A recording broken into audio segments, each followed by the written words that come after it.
Let me watch more IG stories. Yes, we're already recording. Oh, we are. Shit. No worries. All right, welcome to the Stephen Bones Everything podcast. And this episode, I have my first international guest. Yo. Hey, what's up, man? You changed your accent. Yeah, Mr. Zainal Bostaman.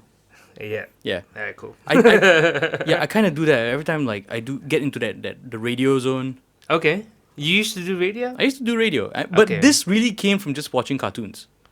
And no one could take you seriously. Like, you would do this at school and... No, I wouldn't. At work? I didn't perform it for people. It's just something I. No, like when you're talking to just people. Like when you're nervous, especially. It's like the teacher's like, Stephen, what's the answer for number 3? Oh, and he's like, change into a Russian man. 75! That kind of thing. So, All right.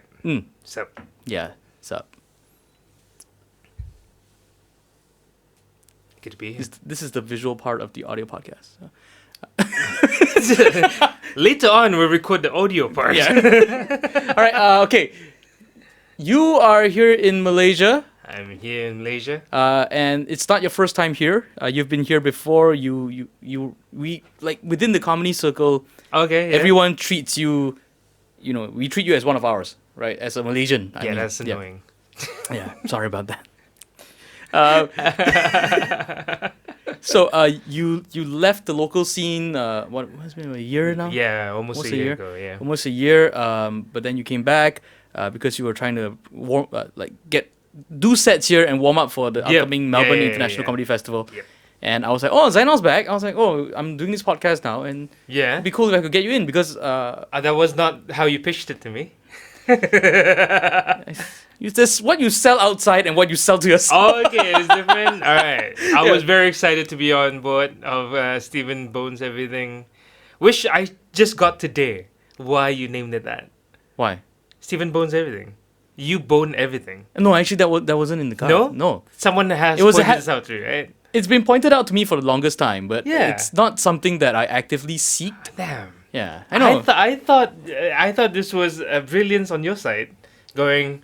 My name is Stephen Bones, and then Stephen Bones Everything. No, I was just Could be like. I think what you meant was like Stephen Bones Everything. There's a podcast, video. There's your work on stand-up and sketches. It kind of ended up like that because it started because when I just got into comedy and I really enjoyed it, and I was like, you know what, I want. Yeah, what changed, man? At some point, I want to be a comedian of some sort, right? Maybe I don't know if it's a stand-up comedian or something, but I know it's some sort of comedian, right? And I decided. Is that why you have that book? I have the same copy. Oh, really? Yeah. Wow. It's just what was it again? Like Funny on just purpose. anything under comedy, right? Yeah. It's like one store in the whole of like Malaysia that sells it. Yeah. Like I saw. I thought I was gonna learn something about stand-up, and it's like, oh, there's other forms. Yeah, other farms as well. And I think the way that everything came about was because I was trying to tell people I was a voiceover talent. I wanted to get into like emceeing for like events and all that. Yeah. You know, I can do it. You know, I'm a singer for like bands and all that. Mm-hmm. And suddenly I had this like, you know, wannabe comedian tag coming along, right? Yeah, and my friend who just joined this like business network thing. Yeah. It's like, dude, you're telling people you're too many things. You're trying to sell yourself as too much. Like a jack of all trades, but a master of none. You got to sell yourself as one thing. Mm-hmm. And when I relate this to like my creative friends, right, and freelancers, they were like, "But you do so much. Like it's not like you don't do them well. You actually do quite a few number of things well. Mm-hmm. So you do everything lah, you know." So I was like, okay. And then when the day came where I had to start like my Facebook page to post my like first video, I was like, oh, I gotta name this thing. What am I gonna name it? Right?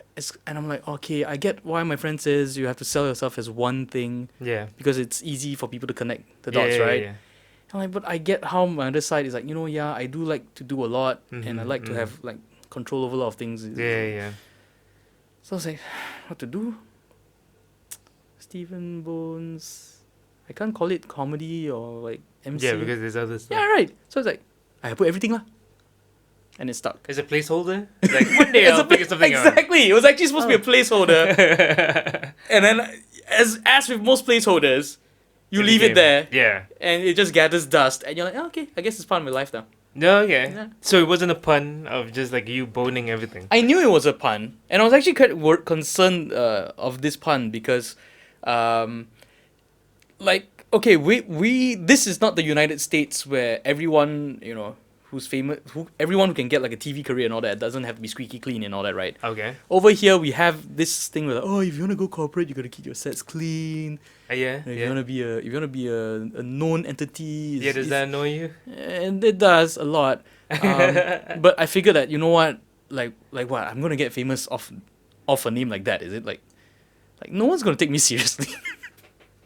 This is not gonna go anywhere. Oh, you've accepted that this is Yeah, you're not gonna go mainstream. Yeah, exactly. And I was like, okay, and my thing was that, okay, I'm not blatantly like putting like the F word there, right? Yeah. So it's bones. yeah. So it really depends It would on be where your weird. mind goes. Yeah. Can Yeah. we swear on this podcast? Yeah, you can. All right. So instead of Stephen fucks everything, Yeah. it's Stephen Bones everything. Yeah. And it's like, but my name is Stephen Bones. Exactly. It's not Stephen Fuck. Which 'Cause is another guy. That's another guy. That one's taken. He has a different as Stephen fucks everything. Stephen Stephen fucks animals and Stephen Yeah, fucks exactly. pretty things. Yeah. And most important, Stephen fucks himself. Yes. Yeah. That's the highest follower on that one. That's his podcast. Yeah. Oh, Just 1 hour of going, yes, Yes. Stephen. Yeah. Yes, Stephen, who's a good boy. Of him staring into the mirror and just. After an hour of that, it goes like, you can check the video portion on YouTube. No, Stephen, but not. Next week I'll be doing a live stream. Oh man. Okay, but Yeah. like one reason I was so excited to get you on board. Okay, yeah. Here we go. And why am I here? Yeah. You when I first got into the stand up scene, Yeah. and like in general I think most comedians can say this, like when they first start, no one has a clue what they're doing. No one has a clue what a joke. They understand what a joke is, but they don't know what a joke is. Yeah. How to do it. Yeah, and Stand up. I remember the first time I saw you perform was, I think, was my first ever open mic at Crack House, Okay. and I think you were hosting. I'm All not right. sure. Or you were doing a spot, but I remember very clearly you bombed. And I was like, wow. Yeah, I this was like, hurts. "Oh, it hurts." And like I saw other people, some do well and some bomb and all that. So I was like, okay. I was Okay, like, this is reality. yeah, this is reality. I was like, okay. And I had my go. I got a couple of chuckles, and I was like, okay, very happy with that. Mhm. But then I went for my second and third open mic. One mic stand was the next one, and I ate complete silence for like 3 minutes. Oh, that's great. Yeah. Yep. But I still came back. Yeah. And then later on, I think Rizman and Lance were some of the first guys to like Reached out to you. And to reach talk out to me. Okay. You know, and they were like, oh, you're damaged too. You know, but they were like, because I was asking Rizman, like, how do you guys like do this, and like how do you approach it? How do you like construct stuff? And he's like, man, the one guy you got to talk to, Zainal. He's like, Zainal, joke doctor. And then you're like, the guy with that bomb. Yeah, The guy that bombed the first time I saw him. Yeah, Oh, but- all right. But as much as I was like, oh, the guy that bombed, the other side of me was like, okay, look, I've seen this like less than 5 times in total. Okay. Yeah. Right, so I cannot be the one to judge, right? I've heard of like comedians bombing, that it's a norm and all this kind of stuff. We've all heard that. Yeah. But to actually see in front of your face is a very different experience. And after that, someone telling you that, no, that's the guy you got to go to if you want to get your jokes right, you know. And subsequently, like I spoke to you, and like the wealth of knowledge you have, the amount of geekdom and nerdishness that you've put this into, I was like, oh my god, like I didn't know that stand-up comedy came with a textbook, and you know. Oh yeah. So it's like its own craft. Yeah, What? yeah. Yeah. And after that, I remember catching Yeah, you a few more redeem the times. story a little bit, man. You saw me yeah, do well once, I- right? At least once. in your 3 years. No? In No. my 1 year. No, but I did see like I did see you do extremely well as well.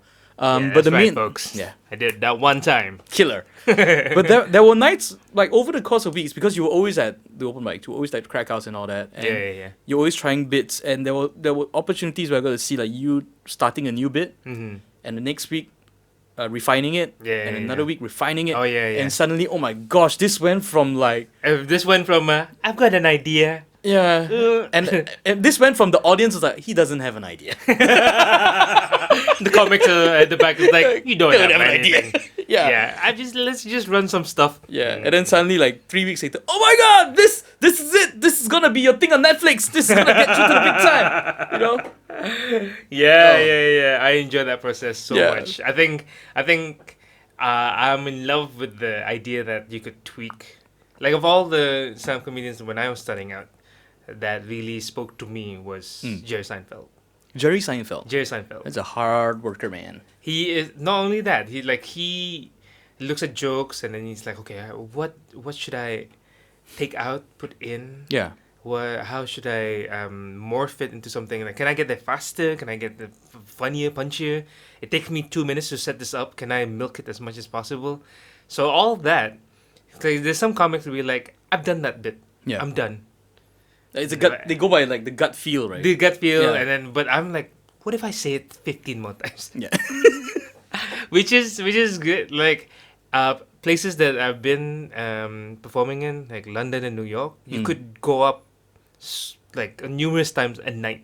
Dang. So that's the beauty of it. Like, in the morning, you have an idea, you talk to your friends chuckle a little bit, and you're like, okay, let me try on stage. And then you go on stage for like, maybe a joke start having leg on the third time you do it, and then it start being refined and really good, maybe fourth, fifth, sixth time, and then by the seventh, like, oh, it looks like a joke now. Yeah. And let's say it takes 7 times performing it and reevaluating in between to know whether a joke is good or not. In KL, that 7th time is maybe 2 weeks. It'll take you 2 weeks. Right, it's way longer. It's long, right? You want to say that? Weeks, Okay, yeah. so in New York, you could do that a day, Yeah, definitely. and then in Brunei, where you perform once every month. Unless you're performing for the king. Not even. Like, you perform it once. He's not going to Right. try and listen to your joke again and again. Like, do the classic. Do the one, classic. Can you do the one about your mom not liking... Workshop me, baby. Workshop me. Come on. Tighter. No. So it's going to be... The turnaround for jokes in Brunei is one time. You perform it once and then you move on. That's scary, right? That's weird for me. like we're looking at we're talking about this like as if it's a manufacturing facility, you know. Yeah. Right.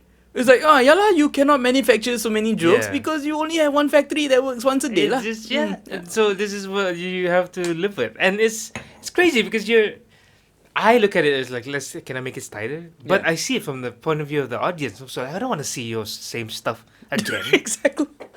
Like, do something like you could do that with songs because like, some songs you still listen Yeah, to. because Eagles they still went touring. They went on Netflix and watched like Gabriel Iglesias once.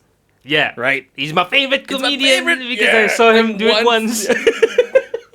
And 2 years later, oh my god, he's got a new special. I'm gonna Yeah. watch it once. Yeah.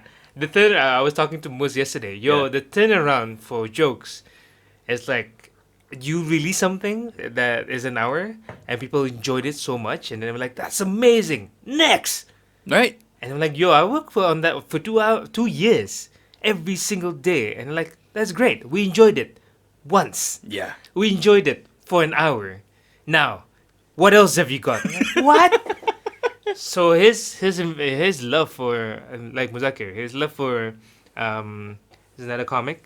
Yeah. Here in the, We'll get Muzaki in one day. yeah, he's gonna be fun. He Muzaki gonna be is fun. our what do I call it? If you were the joke doctor, he would be like the comedy shaman. Shaman. Yeah, Yeah. right, Yeah, because I studied mine. Like, Yeah. I have books. Like you literally have an engineering degree. I do have a legit, not literally. I have the paper somewhere. Yeah. And he on the other hand, he looks high. That's his joke. Yeah. But he's also like his comedy brain. Yeah, he's Is amazing. intense, Yeah. and like I like working with him. We sit down and talk. Sometimes we do bits, but he obviously helps a lot on my Yeah. stuff, But and I provide like just a wall for him to bounce his own ideas Yeah. off. I like talking to him sometimes because it's a workout for the brain. Yeah, Because you gotta keep up. you're mid conversation, like midway through like a serious conversation. You could be talking about your Yeah. mum passing away, for And all you know. he lashed on one weird thing that you said Right. that you accidentally said because you're upset. Yeah. You know, the phrasing that you say Yeah. is wrong a little bit, and he goes, "Yo, pause everything. Let's go down this road." Right? And sometimes if it's nice if he tells you that we're going down that road. Half the time he doesn't. So it leaves you wondering, oh, what? I got so used to, and so much fun just being around him and stuff, that I got used to his way of talking and playing. He Yeah. calls it, let's play. That when we made a trip down to Singapore for like a Brunei show, like Singapore Comedy Club, the Merry Lion. Yeah. It was like, can you bring a few Bruneians in? And we'll do like a weekend show for Bruneians. I'm like, okay, I don't know whether that will sell, but How we'll many do. Bruneian comics are there? As of now, there's like 30 people. Damn, that's pretty good. Yeah, That's yeah. pretty good, that's pretty but, good. you know, the stage time is. How many of them are like Sabahans and Sarawakians? Or are they like full Bruneians? I think 98%. No, I think all of them Yeah. are Bruneians. Yeah. No one crossed the border to do it. We've got one lady who's an expat. She's from up north of UK. All right, she counts, I guess. Yeah, but she knows how to order things in Malay. I think that counts. That's cool. That's cool. Yeah, but we went to Singapore, and then there was like 3-4 other Bruneians, and then they have never met Muzakir. Mm. I land with Muzakir. I told them like, "Yo, I'm going to Singapore. You wanna come with?" And it's like, "But it's a Brunei show. Screw it. We'll pass you off as a Brunei." Yeah. And then as we were hanging out, the rest of the Bruneians could not keep up. They're like just like, I thought we were having a serious conversation. Like, how did he go Right, to yeah. like, yeah. And after a day, they're like, he's too much. No, but okay, because if you knew this guy was never serious, then it's fine. The phrasing that they use, he's always on. Yeah, he's always on. Which again, in small doses is fun. I don't. If you can handle the big doses, it's even more fun. I feel like if you're in this line of work, which is comedy, You kind of need it. you have to. It's always on. Yeah. It's always on. Yeah. Like, I don't know. You cannot tell comedians like the bad things that happen to you without expecting them to shit on you. Yeah. The more balanced comedian will like, I'll give you space. Yeah. Are you done? Let's shit on it. Yeah. Right. Yeah. That's the best case scenario. best case. If they're self-aware, because I feel to be the best, the good comedian or a good stand-up comic is you gotta be in touch. You gotta be in touch with here, Yeah. and also there. Like, empathy is a huge thing. Yeah. You can see this when people go up on stage, whether they're on the spectrum or they're very nervous. They don't make eye contact with the audience, Yeah. and you're like, I can't follow anymore. Right. Something as simple as that. Right? Yeah, when they go like, first of all, like maybe looking at the audience is hard for you. Look at their forehead. Yeah. People can tell. Yeah. People can tell. You're in the audience, going like he's not. Which looking at me makes or stand up like so hard because, all right, a lot of people they focus on the writing aspect, right? Yeah. The construction of the joke Yeah. and what word to take out, what syllable to use, what instead of a word that starts with N, maybe I can find a replacement that starts with D because the D sounds more funny and stuff like that. Yeah. But then you go on stage and like, dude, you weren't looking at the audience or you spoke too fast. Yeah, but Or like, you know, like the mic went off, or like you were waving your hand in a weird way, that's why nobody caught the joke. this, You know? So this thing, like, if I have a bias towards, if you're starting out, be a better writer first. Yeah. Because if you go up on stage with nothing, let's say you got nothing, and then you just talk out of your ass, okay, that's baseline, right? If you got good jokes, even if you don't perform it well, if a crowd recognize that you're telling good jokes, they still react positively. Yeah. But if you got nothing and you just go up and just be a great performer, they're like, what? He's not funny, but I'm engaged because he's like using his face well and stuff like that. But he's not gonna be booked because he's not funny. Yeah. He's just gonna be. You have one part of you have one part of everything you need. If you had a choice, I say this Yeah. because I'm biased towards writing. If you had a choice starting out, should you become a better performer first or a better writer first? For me, writing first. Yeah. Writing first. Yeah. Because you could get work from writing. Yeah. Whereas performer, there's a bunch of like you're competing against like actors who has You're competing against jugglers and clowns, acting, you know, yeah. Everything. So be better writers first, and then later on, let's say in this case, you got the wording right. Now, how do I deliver this Yeah. as best as I could?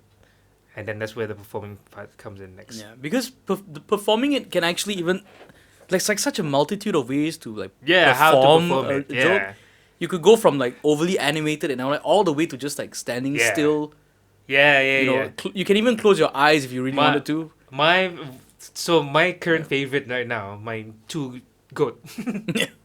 No, actually, not greatest of all time, but my current favorite is the one who's super animated, Eddie Izzard. Ah, yeah. And he is just like what I told you in the car is just like his style isn't this weird? It's weird, right? I'll show you how weird it is. And then he does a one-man sketch. Yeah. Oh, a one-man sketch? Yeah, because he was he had a nickname of being the Lost Python. Yeah. There's like Monty Python and him. They came up in UK at the same time, and then this Monty Python is like 5-6 people doing a sketch. Yeah. And on the other This side, one- he's just hitting one it. guy. But they have the same energy. It's very silly. Yeah. It's very political as well and stuff like that. So they recognize each other. They'll be like, "You're doing what we're doing, but on your own." But they never like. Oh, they did, collaborated right? Okay. a lot. In the, yeah, That makes and sense. They kindred spirits and stuff like that. But he is still a stand-up comedian actor. He'll travel the world performing, and his form of performance is doing sketches on stage. It's like, I'll play all the characters. And then So does so that. would you call him like a branch off of sketch comedy or branch off of stand-up? In that I sense? I think he does more traditional. Like it's more traditionally stand-up. Mm. It's a guy going on stage. How are you guys? How are you guys? Do you guys notice that? Well, that's weird. Like if there's an airplane in there, and then he Yeah. plays. Because But he doesn't go like. Now there's a sketch of an airplane. Like that. He'll just go into an act out. Yeah. But if whereas like some comedians be like, I'll play my mom, and me, and my mom, and me Yeah. joke. Okay, next. He acts it.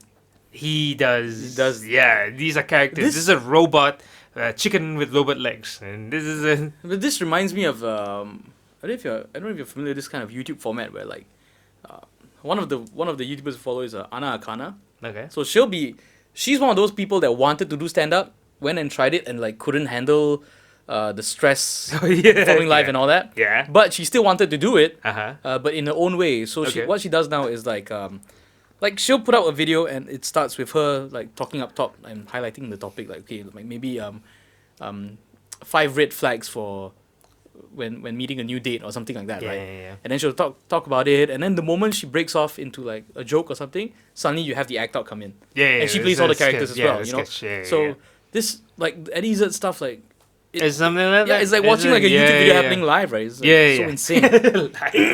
YouTube video live. Yeah. So he's one of my favorite, and he's super animated. He does like his voices, accents, and Yeah. very very physical. And I recognize that, and it's one of Moses' favorite as well. That's why we connected a lot. Like, yeah, this is your favorite, my favorite too. Yeah, great.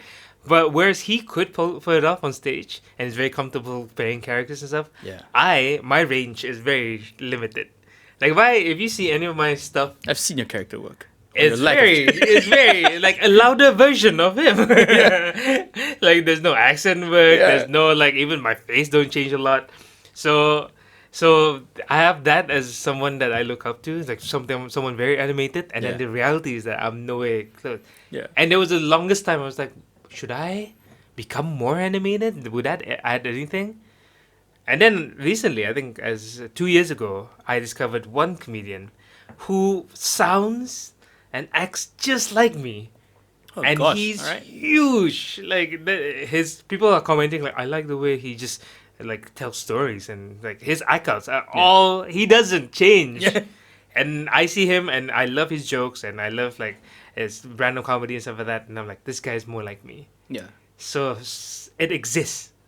But it's there is that stylistic difference, right? Where you would have like Jerry Seinfeld would be very observational and very Yeah. just in his own, not a lot of character work, not a lot of like He does. He a does, but little it's- bit. Yeah, but it's not as it's not- much as a. it's not on the other end where it would be like Robin Williams Yeah. where there might not even you're not even sure if there's a joke at some point sometimes, but the act out is so beyond and bizarre that impressions and stuff like that. yeah. And then on the other end, you have again guys like Stephen Wright, where like Stephen Wright's one-liners. yeah, but like for Stephen Wright, the fact that there is no animation sort of makes it animated in its own way, right? The It's guy, so flat that it's amazing. who's it? We're just talking about comedians right now. What's his name? The dark humor, Anthony Jeselnik. Oh yeah. Anthony Jeselnik, where he performed comedy once, at up top, and then the first time he did it, he murdered. He did so well. Yeah. And he's like, of course I did. I'm the best. Then the second time, he bombed. Horrible death. And he said, I can't go through this. I need to do something. Then the third time, he figured that if I acted aloof and above everyone and become very like, if you guys didn't get that, you guys are dumb. Yeah. He wears that as a skin. Exactly. Even though his jokes did not warrant that type of attitude. Yeah. Like the jokes are shit.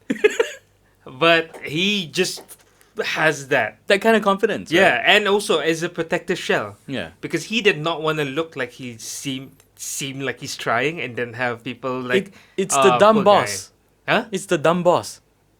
No. It's a boss character where like but he's not dumb. Yeah, it's not dumb. Like, It's not he's dumb. not. Yeah. He's just like, come on, keep up to my level. And they're not good. They're not good. And then he just wears this as a skin.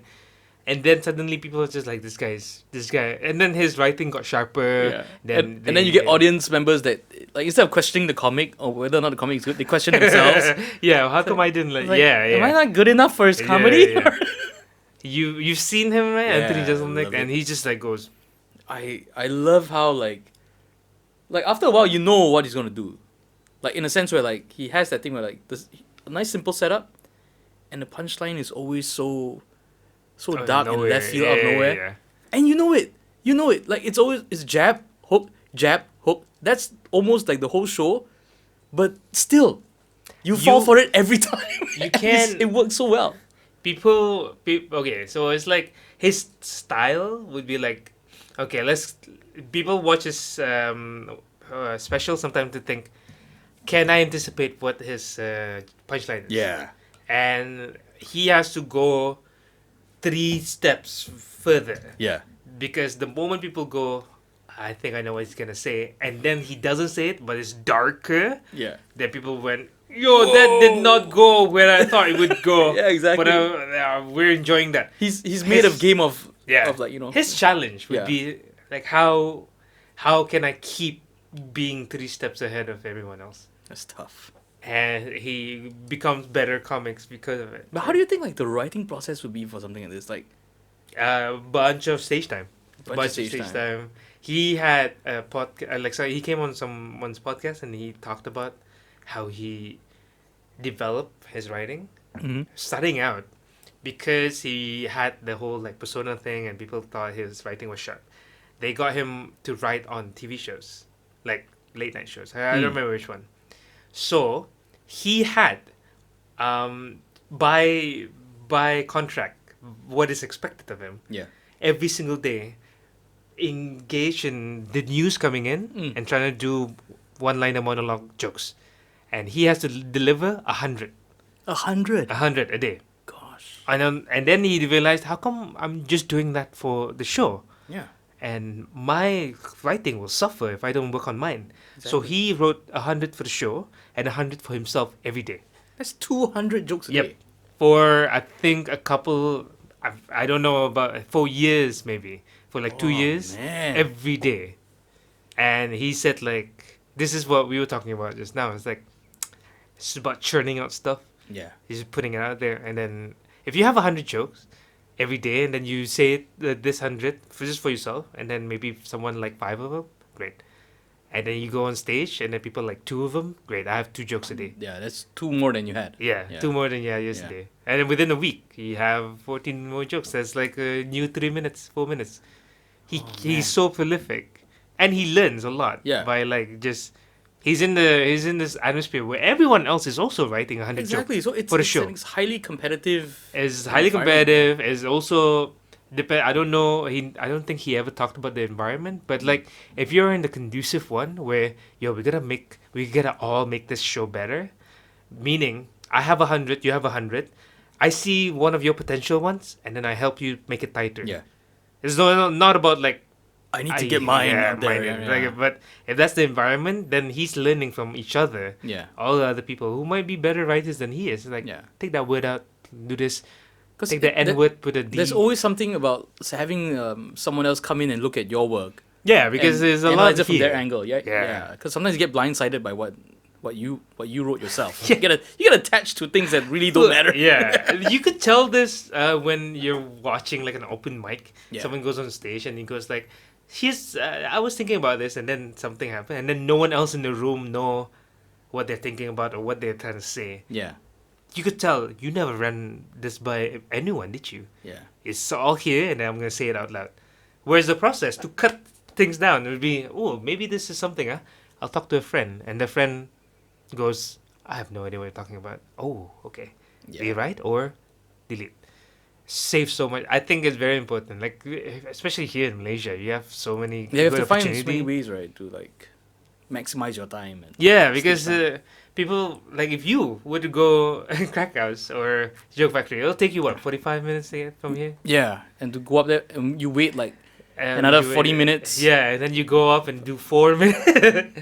Usually 3, because like there's 3 another like minutes. 50 people waiting to go on Yeah. stage as well. And then Yeah. if you don't make the homework of writing and also Yeah. testing out with someone beforehand, you go up and you just do it. Everyone's like, we have no idea what we're talking about. Yeah. All right, thanks. You drive all the way back home. Not to say that there's completely no merit to that method, but there's better you ways to do it and hope- maximize it. Yeah. You have 3 or 4 open mics a week Yeah. in KL. You gotta maximize that. Yeah. I remember one thing that kick-started me into like the video making process Mm-hmm.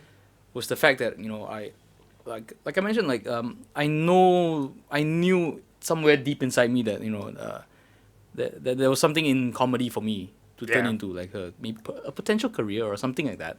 Oh, you see it as a career. Like a potential, yeah, Yeah. something that I can see some kind of financial return. Oh my god. Because I have How kids. how to soon feed. in did she like, I'm gonna make money off this? I put together like a 3 to 5 year plan kind of thing.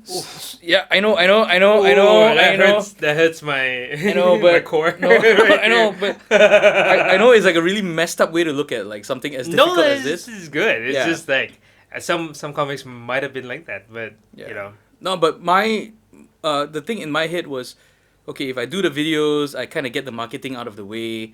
So by the time I get good at stand up, which is going to be a few years, maybe minimum 5, I would think, to get competent, then at least like, okay, online I have some kind of presence or something like Yeah, that. yeah. And I figured, okay, if I'm making the videos and I'm getting people to laugh, Mhm. like surely that's exercising some common Yeah. comedic muscles as well, right? Yeah. And I'm like, okay, I can figure out audiences as well online. Uh-huh. And I figured, look, if I come up with jokes, go to open mic, on a good night, the open mic actually happens, and you have like 10, 20 people in the crowd.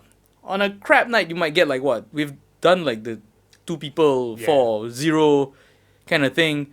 And I'm like, okay, if I'm going to spend like that kind of time and effort for the open mic, why don't I consider something for the internet? Mhm. Because potentially the audience reach is way bigger. Yeah. And if you're looking at open mics, like, oh yeah, but open mics, I get to like polish my stuff and all that. You get to polish your stuff before you release it on the internet as well. And for the stuff you don't polish, you can pray that nobody sees it, and half the time nobody does. Well, again, it depends on Yeah. like a bunch of people want to be stand-up comedians. They Yeah. enjoy the live aspect, it being on stage thing. Yeah. There's some trauma when they were growing up that they need healing. They need healing by other people approval. Yeah, this is like X-Men, but like just depressive, Yeah. depressive regular people edition. Yeah. Yeah. They go on stage, and there's something about live performances that Yeah. There's a reason why it's storytelling around the camp was something that we used to do as humans Yeah. from beginning of time, and then there's still variation of it Yeah. now, And like there's something about being out, which is quite disheartening now that coronavirus is in. You can't really go out. Oh man! All right. And on that coronavirus tangent, we're gonna take a Tangent. quick break. We're gonna come back and we're gonna discuss about the coronavirus's impact on the human race. COVID-19. COVID-19's impact on the human race and history and society. And suddenly this will be an intellectual podcast. I don't know how. You need two smart people. They'll figure it out. They'll figure it out. Hey everybody! If you like this podcast, don't forget to like, follow, and subscribe to Stephen Bones Everything on Facebook, YouTube, Instagram, and Podbean. You can find audio episodes of this podcast on Spotify, Google Podcasts, iTunes, and most major platforms. Thank you for your support. Okay, let's get back to our program. Right. And we're back for the COVID-19 update. The COVID-19 update. But before the world is on fire. But before we get to the COVID-19 update, Okay. Because during the break, Zainal and I were talking about something, and I was like, you know what? I think this deserves to be spotlighted more than COVID-19. Wait, what? That's a weird. We promised them before the break. It's like more updates on COVID-19. Hey, Malaysia just changed government after all this voter hoo-ha nonsense backdoor Yeah. government. How's that feel, man? That's what we're gonna do now, man. Oh, we're gonna talk about that. Yeah, Okay, we're gonna how promise to- something and then deliver. and not deliver. Not deliver. You thought we were gonna listen to? Yeah, COVID-19 later. We'll see how I it don't goes. know. You might get it, you might not. No, but okay. Alright. The one extremely amazing aspect of you that I respect so much.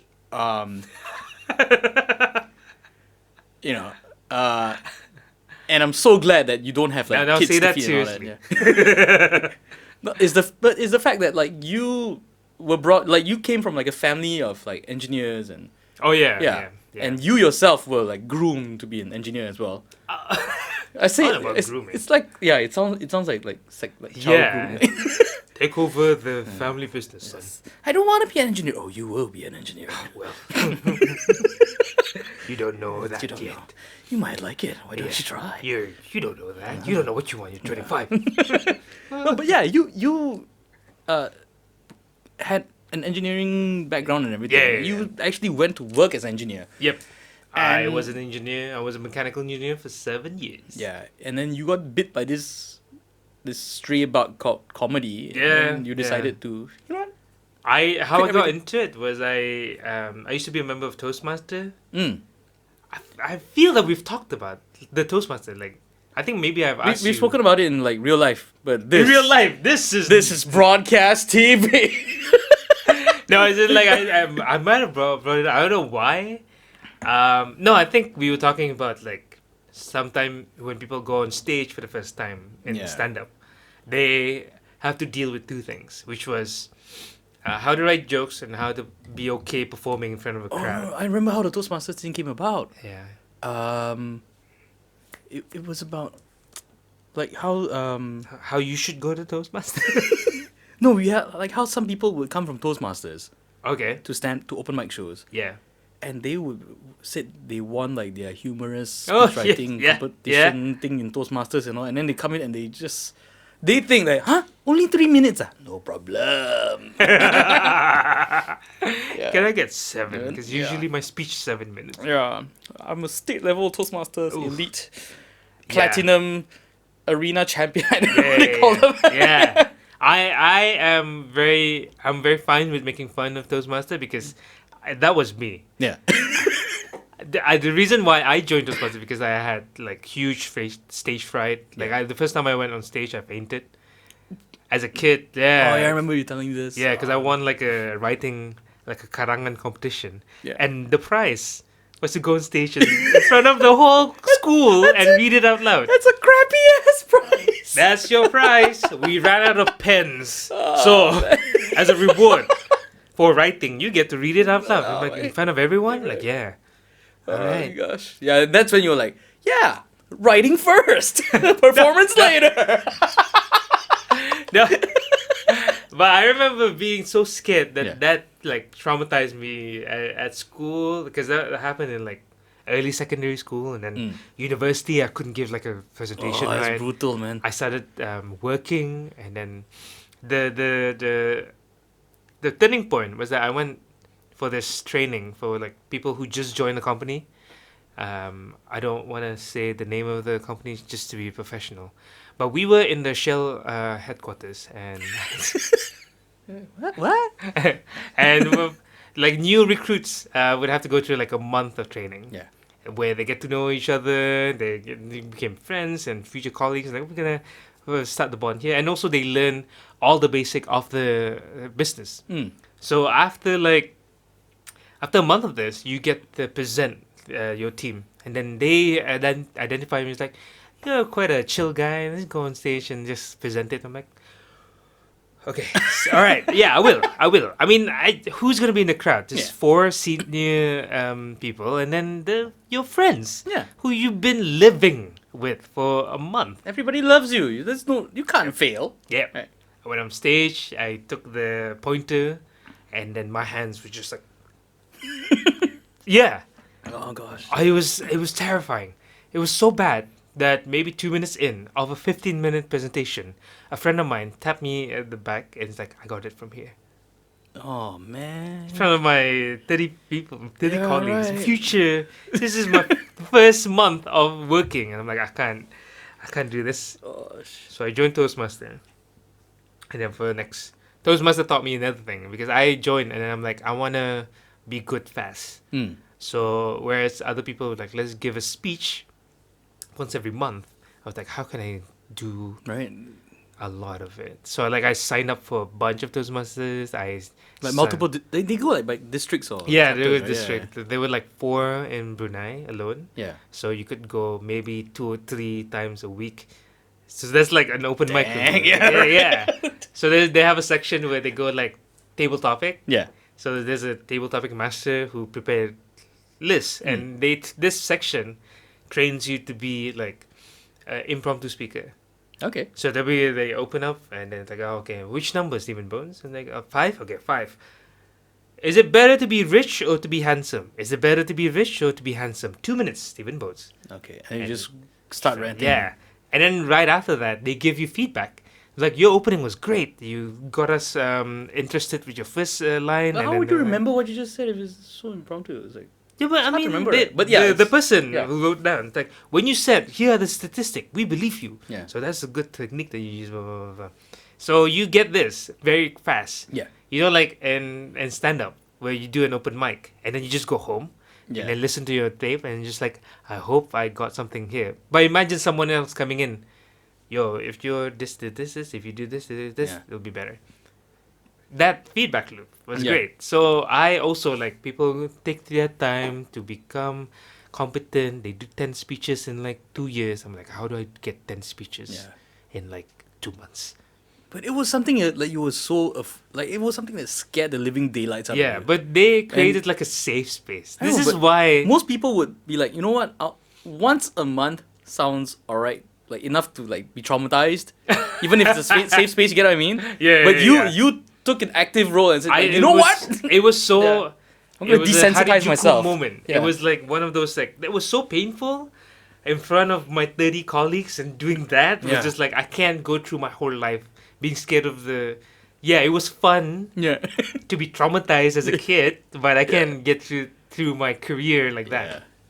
So I went to like they identify me as like a funny dude on stage. My speeches have elements of humor. They're like, you should do the humorous speech competition. Oh, okay. I won a few. All right. And then I went to Singapore for work, and then they're like, a friend of mine was like, you want to go to Toastmaster meetings here? I went to one, and I'm like, they're exactly the same as Toastmaster meetings in Brunei. But that's why they pride themselves, right? On the fact that Yeah, they travel and Yeah, stuff like that. it's But it's like, consistent. I don't, if I want to learn something, I don't want to go there and then learn the exact same thing. Yeah. So a friend of mine, there's also a comedy club.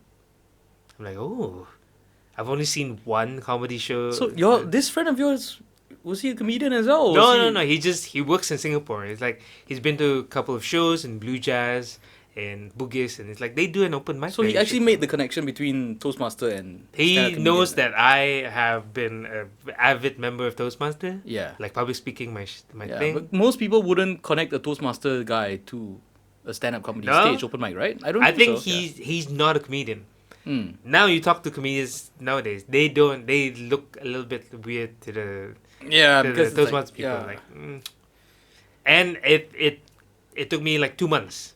I saw the first one. It's like, yo, I want to do this. Yeah. And then it took me 2 months to psych myself up to sign up. And I was the ignorant, arrogant guy. Like, can I do time? Like, yeah, you can. So you're starting out. So it's 3 minutes. But I'm a champion. Public. Like, Brought your trophy. I'm like, great. Yeah. You get 2 minutes. As you should. And I remember like bringing like half the room. Oh gosh. This is guys. If anyone want to try stand-up comedy for the first time, rule number 1: never bring anyone for the first 10 I think you should. Not just the first. until you have your first special. Yeah, exactly. No, I made a mistake. Bring them for the special, Yep. and then don't bring them ever again Yeah, until your and next then for the special. next special, yeah. I made a mistake of inviting a bunch of my colleagues and friends. They Yeah. all came, and it's like half of them. And I told them, I laugh at my punchlines. Also, can you guys sit separately, so it doesn't seem like you guys are one group? And if they ask, say, you don't know who I am, and they're like, okay, cool. I go on stage. I got 3 minutes. And I had to like, but my material's 7 minutes. I'm like, okay, we'll see. And I bomb so hard. Oh gosh. And like 2 minutes after performing, I got off stage.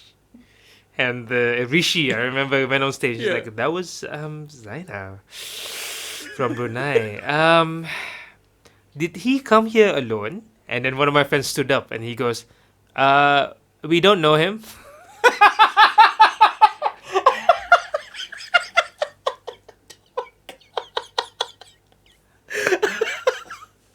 And then I went downstairs. I was like, "You assholes, all of you! How come none of you laugh at my punchlines?" And they're like, "We don't know where they were." Oh gosh. But I was bitten. I was hooked. All right. I was hooked. I was So your like, very first time you bombed. bomb so bad. But you were like, It I'm took coming me. It took me maybe 3 months before I got one true haha. back. Oh man. But I stuck there. I don't know why.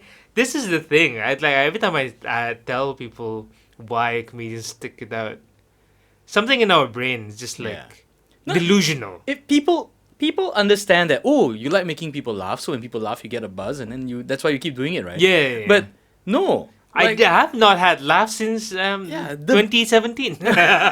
The bombing itself is enough to make anybody walk away. Oh, okay. This was I saw for the 2 months preparing myself to go do a stand-up set. I see a bunch of comics hanging out afterwards or in between, stuff like that, and I thought they were the coolest people ever. Yeah, you have that. Yeah, it was like, I want to join that gang. yeah, it was like Jinx and Rishi and Fakafas and like Sam C was there. Yeah. Gary Tan. I don't know if you've seen Gary Tan. I see Gary Tan. I've met like, Gary once, yeah. freaking cool guy. Yeah. I know Gary now. He's just He's a like lumberjack in Singapore. This guy needs help. But I saw a bunch of them hanging out and making fun of each other, just riffing and stuff like that. Yeah. And they would never bring me in because I'm not a comic. Yeah. So I was like, how do I join this group? Huh? I have to perform once. Okay, I perform once, and then I got hooked. I got so hooked that I remember performing once, like opening for someone in the weekend. They you want to open this weekend? I was like, yeah. And I did well. And then there was this gorgeous Canadian French girl came up to me, and then she's like, "You're very funny." I'm like, "Yeah." And then we started talking for a bit, and then macam 2 minutes into the conversation, I can see her eyes are just like looking around to see who else I can talk to. And then I'm like, "Oh no, I'm losing her. I'll do more jokes." Yeah. And then it's not good. Yeah. And then she goes, "Hey, you're just funny on stage, huh?" Ow! And then she walked away. Ooh. And then I'm like, wow. I'm funny on stage. Yeah. I remember celebrating that night. Like, yo, girls have By funny on yourself stage. with a bottle of No, lotion. but a bunch of other, Okay. a bunch of other comics, and then they're like, and then she just walks away, and like, Yeah. meaning you're not funny off stage. I'm like, who cares? I went from not funny off and not funny on to funny on only. Yeah. Yeah, I that was fun. That was Yeah. that got me hooked. That got me hooked. But okay, I was still working for exactly. as So an engineer. so then. you got hooked. I got hooked. so- I went back to Brunei. So what was the trigger point for you to? What was the trigger point, and how did you plan to escape from the rat race, so to I speak, and wasn't- go into like even deeper into the sewer of comedy? I look back now and like if I knew back then what I would have to go through now, I would have quit so fast. I would have done like the Gajan route. The Gajan route. The Gajan route was like to see whether I could make comedy money that is almost as same as my current, and then I let this go, and then hopefully this goes up. Oh yeah, okay. So is that traditional path of like before I start, before I go full time on my new venture, Can I at least support you know, myself? I do, and then I do it part time, and then once it starts growing and the gap is not so big, then Yeah. I quit my full time. To the point where my full-time job is a detrimental to my comedy career. Yeah. Like I can't say yes to certain gigs because the next day I have a meeting. yeah. If that's the point, then maybe you gotta evaluate. I get But you. I went Straight in, right? Straight I cold get you. turkey, I just went. The way I got into voiceovers was very similar. I had I had a full time job working in radio as an engineer. Yeah. It's my first job, like Yeah. fresh out of college. Yeah. It paid alright for a fresh college grad, and like I was there for less than a year, and I was like, you know what? Like I think I want to do something else. I really like this voiceover thing because I got to record a few guys, and I'm like, I can do that. I know for a fact I can do that. Yeah. And I was working on the skills to get out of there, and and everyone was telling me like, dude, you have to like start that on the side first, because it's like a freelance job thing, right? Yeah. So start that on the side, and once you build to a certain level, Yeah. then you make the switch. Yeah. And I was like, no, I can't do it, because like, okay, one, you'll be too tired from your day job. Yeah. Two, like if you're new to that industry, and you're not available, Yeah. like you're yeah, hard to yeah, book yeah, and all that. yeah. Who in the world is gonna even try to book you?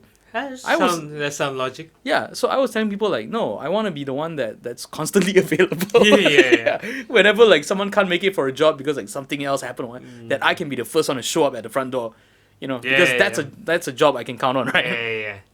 And I did this thing where I was fortunate enough because I was working at BFM, so we had like financial advisors and CEOs and all that come through. Okay. So I actually got to talk to a financial advisor and said, Uh-huh. how should we like plan for this kind of stuff? And he said, if you're planning to like go into something that's completely or not employment based, you want to save up about like 3 to 6 months of your salary or 6 to 12 months, and if it's like another job that's where you're employed, then you're looking at probably 3 months. Yeah. Right. So I did that thing, saved up, pop, okay, quit, and just went straight in and told myself like, okay, you know what? If after a year, Yeah. if things don't pan out, I'll just go look for a full time job. And Yeah. thankfully, it's been like 10 years now. Oh, wow. Okay. Yeah. So big up for on you, so for you, It was a jump into the pool thing, yeah. but it was more. Was it a calculated jump? No. Screw you guys! I'm going to do comedy. Similarly, how like me trying to do public speaking, and me trying to do stand-up comedy, it's been mainly impulsive. Yeah. But in It's a this good thing. case, Yeah. in this case, I when I graduated and I had a job right off the bat because I was a scholarship. Okay. So they gave me like a 5-year bond. Mm. So I remember like, okay, I'll just make the most of the 5 years, and then I remember thinking I will reevaluate after the 5-year mark reached. I think it was my 6th year already, Oh. and then I was like, I had comedy on site. Like I started Bruhaha back in Brunei, and that was purely to like, I want to keep doing this because there's nothing. Yeah. And I can't just like, here's a show and there's no one else. Like, just me doing it an hour. Like, what? No. So I ran workshops. Yeah. From based on the knowledge that I've done 6 months of comedy in Singapore and read 5 books. So I just took out exercises and then. But technically, in Brunei at that time, there was no one better to do it, right? there was Was there anyone with more there, experience? there wasn't anyone who called themselves stand-up comedian. There wasn't Okay. a platform, but there are funny people. Yeah. You know what I mean? Like DJ radios, there who are hosts on like corporate events. They host it and they're entertaining and fun. There's like comedic actors, but there's no one going up like, there's no music, there's nothing. It's just me telling jokes. Yeah. On stage, and then they're like, we've seen something like that. Russell Peters, right? Like, yeah, that's great. But no one else does it. So I ran workshops with my it's not stand up, Toastmaster friends. Okay. So I told them like, by then I had some clout. Yeah. Of like, oh, it's the guy who won a couple of. Oh, suddenly all the wins came back. Yeah. Right. Yeah. And I was also like, I held some office where I was like the president. No, I was like area governor or something like that.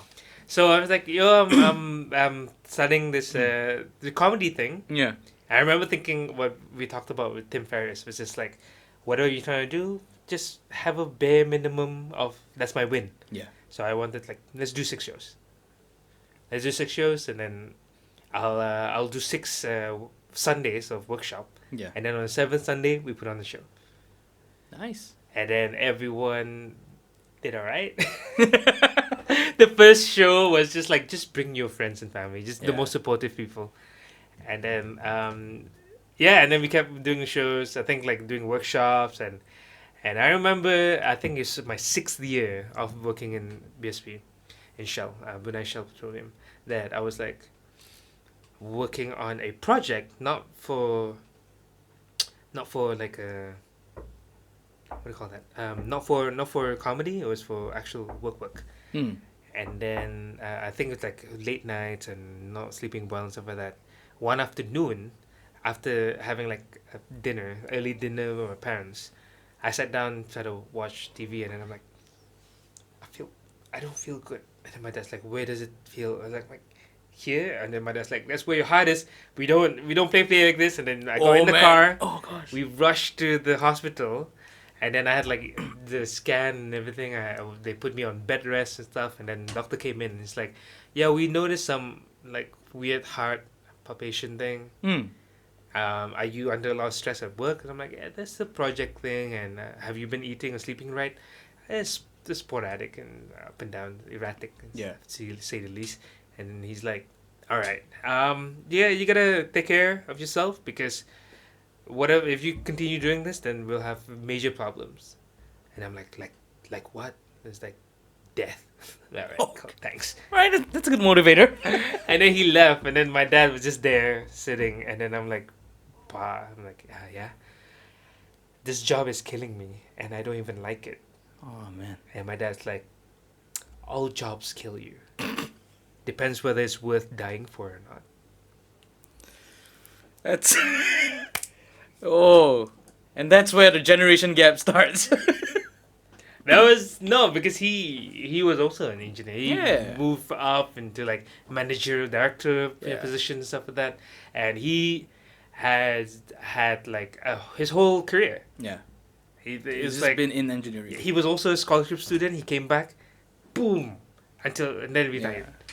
So he had the roadmap that he traveled through, and he was like, son, this is the roadmap that worked. He's like, you do well here, and then he always say like 2 years. Like you're in a position, you learn all you can, you kill it for 2 years, and then you move somewhere else. Man. But in terms of like moving up the corporate ladder, so like I remember having that in the back of my mind, going like, I might die.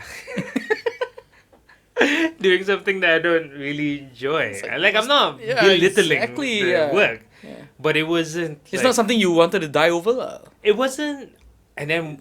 But I remember talking to some close friends at the time, and then they're like, "Then what else? Then what do you want to do?" And then I'm like, "I don't know. I don't know what I want to do, but I know what I don't want to do."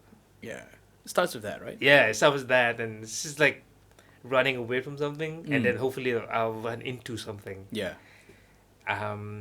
I think like some other things in my family. I think my uncle had like, he was running a marathon and he collapsed, and then they brought him to the hospital. He's like his brain had water in it. I don't remember what happened. Gosh. Yeah, he's fine. He's totally fine now. But I remember back then thinking like, that could be you. Yeah. fuck me. This is your brain on engineering. Yeah. And my dad, when I finally told my dad that this might be my last year as an engineer, he was brokenhearted. He was like, "Oh no." Oh man. He was also like, I remember being a kid and being asked like, "What do you want to do when you grow up?" And I'm like, I don't know. To the point where it was like sixth form, trying to Yeah. choose what to study. And my dad's like, "What do you want to study?" And I'm like, I don't know. And he goes, "You can try engineering. It worked well for me." I'm like, all right, I'll try that. 7, 8 years down the drain, and I'm like, nah, it's not for me. My dad's like, I think there's a part of him who was like, I push you down this road, and you're not fully happy. Yeah. He suggested this. This is weird. He's like, maybe because you think the world is still your oyster. Ooh. And I'm like, what? Yeah, like if you have a serious girlfriend or you marry and have a couple of kids, you won't be talking like this anymore. Yeah, it is that I think our parents' generation, because very few of it was about like finding what you love. Yeah, finding your bliss. Right. A lot of it was like, okay, here's your work. Either you love to do your work or you don't love it, or either way. Yeah, are you providing your family with this? Yes, fantastic. Yeah, Carry on. work is just a means to provide. Right. I'm tempted to say that was my dad, but that wasn't the case. He was extremely fulfilled with his work. Yeah. He had he was hardworking and very smart, and that he managed to get himself in a position of like that he was making a difference. Yeah, but is that right? He enjoyed what he did, and he got a lot of like, for him, he got a lot of it back as well. Like he felt that he was contributing. Yeah, exactly. So he found like what they call it. I think in Japanese call it like ikigai or something like that, where your heart and soul and everything just aligns like with who you are. Yeah. So he clearly found that alignment for him. Yeah. Which I think is very rare. Yeah. It's a very rare combination in most people.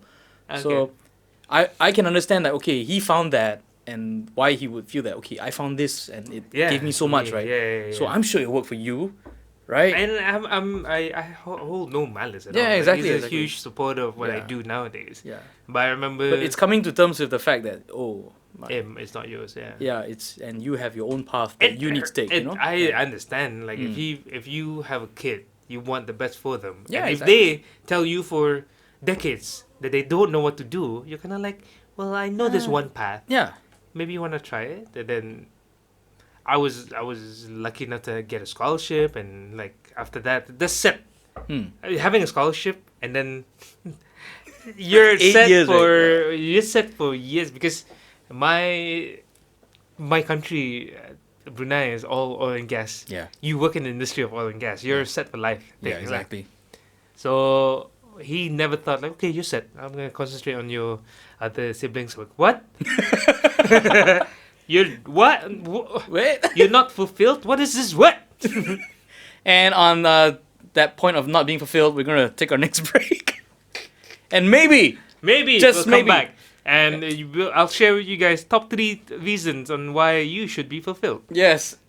And number 4, the 4th reason will be the COVID-19 virus. I think. And the 5th reason will surprise you. Yes. That and more. We'll be right back.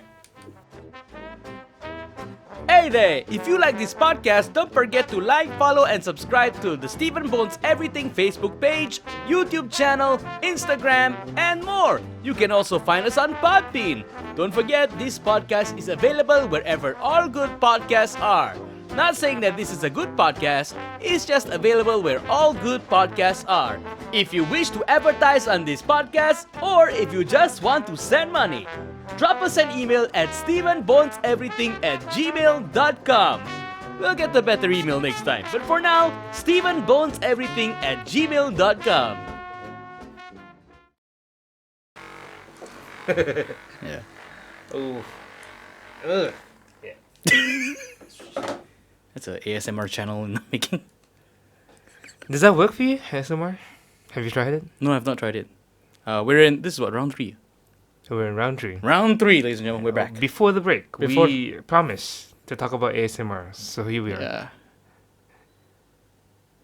There's someone out there like, no, you didn't. And then there are others who are like, oh yeah, I'm sure it did. Very optimistic Yeah. of you to think that someone would last this long listening to the podcast. Yeah, I'm like, oh man. Like, why, right? Why? Why are you doing this, Stephen Bones? Are you Like- still channeling people to come to... You know the I'm new still getting model work now, on it. right? What? The model is that you put out stuff so that people come to your live shows, and that's where you make bank. But live shows don't make money. Your live shows, though. Yeah. Because you're doing, Yeah, true, 'cause you're true. doing That's 3 true, that's minutes at an open mic. Of Yeah. course not. It's like, It's like, I don't think this open mic business model works. yeah, I'm losing a lot of money Yeah. in New York to do open mics. Yeah. You pay for stage time. Right. Yeah, it's like $1 for a minute. Oh gosh. You can pay up to like $15 to do 15 minutes. Yeah. Ugh. That's why you gotta like make your money somewhere else, man. You gotta, yeah, but you gotta be like, they treat it like a gym. You know what I mean? Right? Yeah. You it's gotta like go a to the membership, yeah. gym membership, and also like this drop-in workout. Yeah. Like you don't want to be a member, so you just pay $10 to work out for the day. Yeah. But now it's stage time, Stage time. where you're performing exclusively to other comedians. There's just so many. I think I might have performed 100 in New York for 2 months, covering like 6 or 7 gigs a day, and only out of that maybe 4 times I've performed to actual actual audience. Audiences. Other than that, it's just other comedians. And those 4 times were they like big audiences or was They're decent. Like I think maybe a month in, and then I performed to 4 genuine audience, and I was so thankful because they were laughing and everything. They That's were good. like engaging. They weren't looking at their That's good. nose. They were just like, hey, Yeah. we enjoying the show. Yeah. And you're Bruneian lah, so your money is stronger. If you were Malaysian, then If you go there just for it's like it's a crowd of 4. No, it was actually 16. After conversion, you know. Yeah. I It's don't know worth whether more. it would work like that.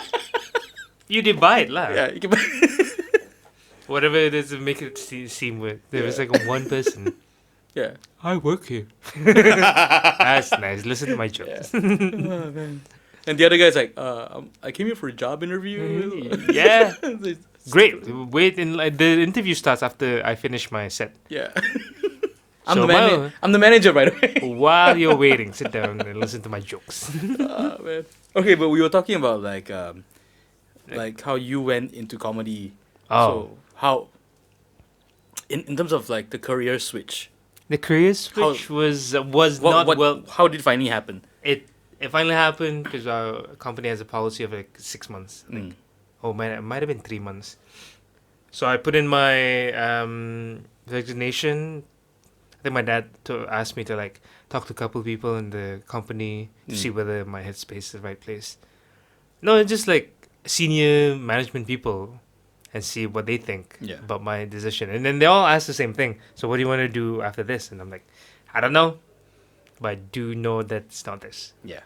And when my dad did bring up the whole like, maybe you think the world's still an oyster, Yeah. try settling down, having a kid or 2. And I remember him saying that. I'm like, and he goes immediately, like 20 seconds after he said it, he was just like, you know what, that's a bad idea.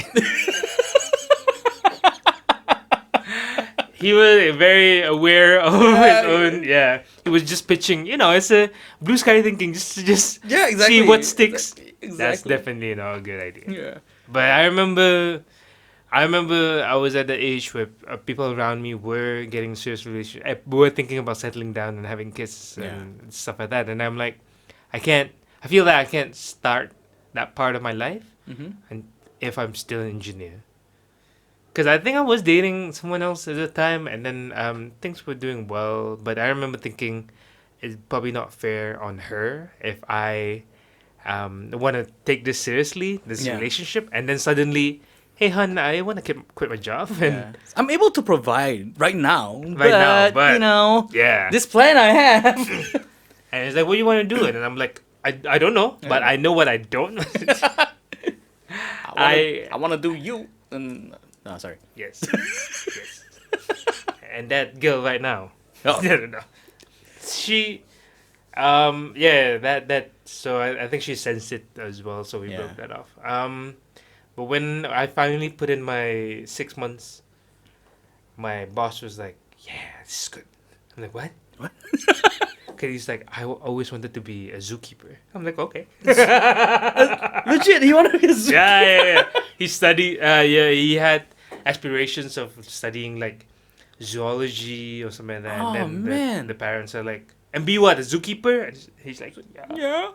Like, no, you become an engineer. Wow. But so he was very for it, Yeah. which I found out later on was, it made sense because the whole company was letting people go because this is the first recession thing.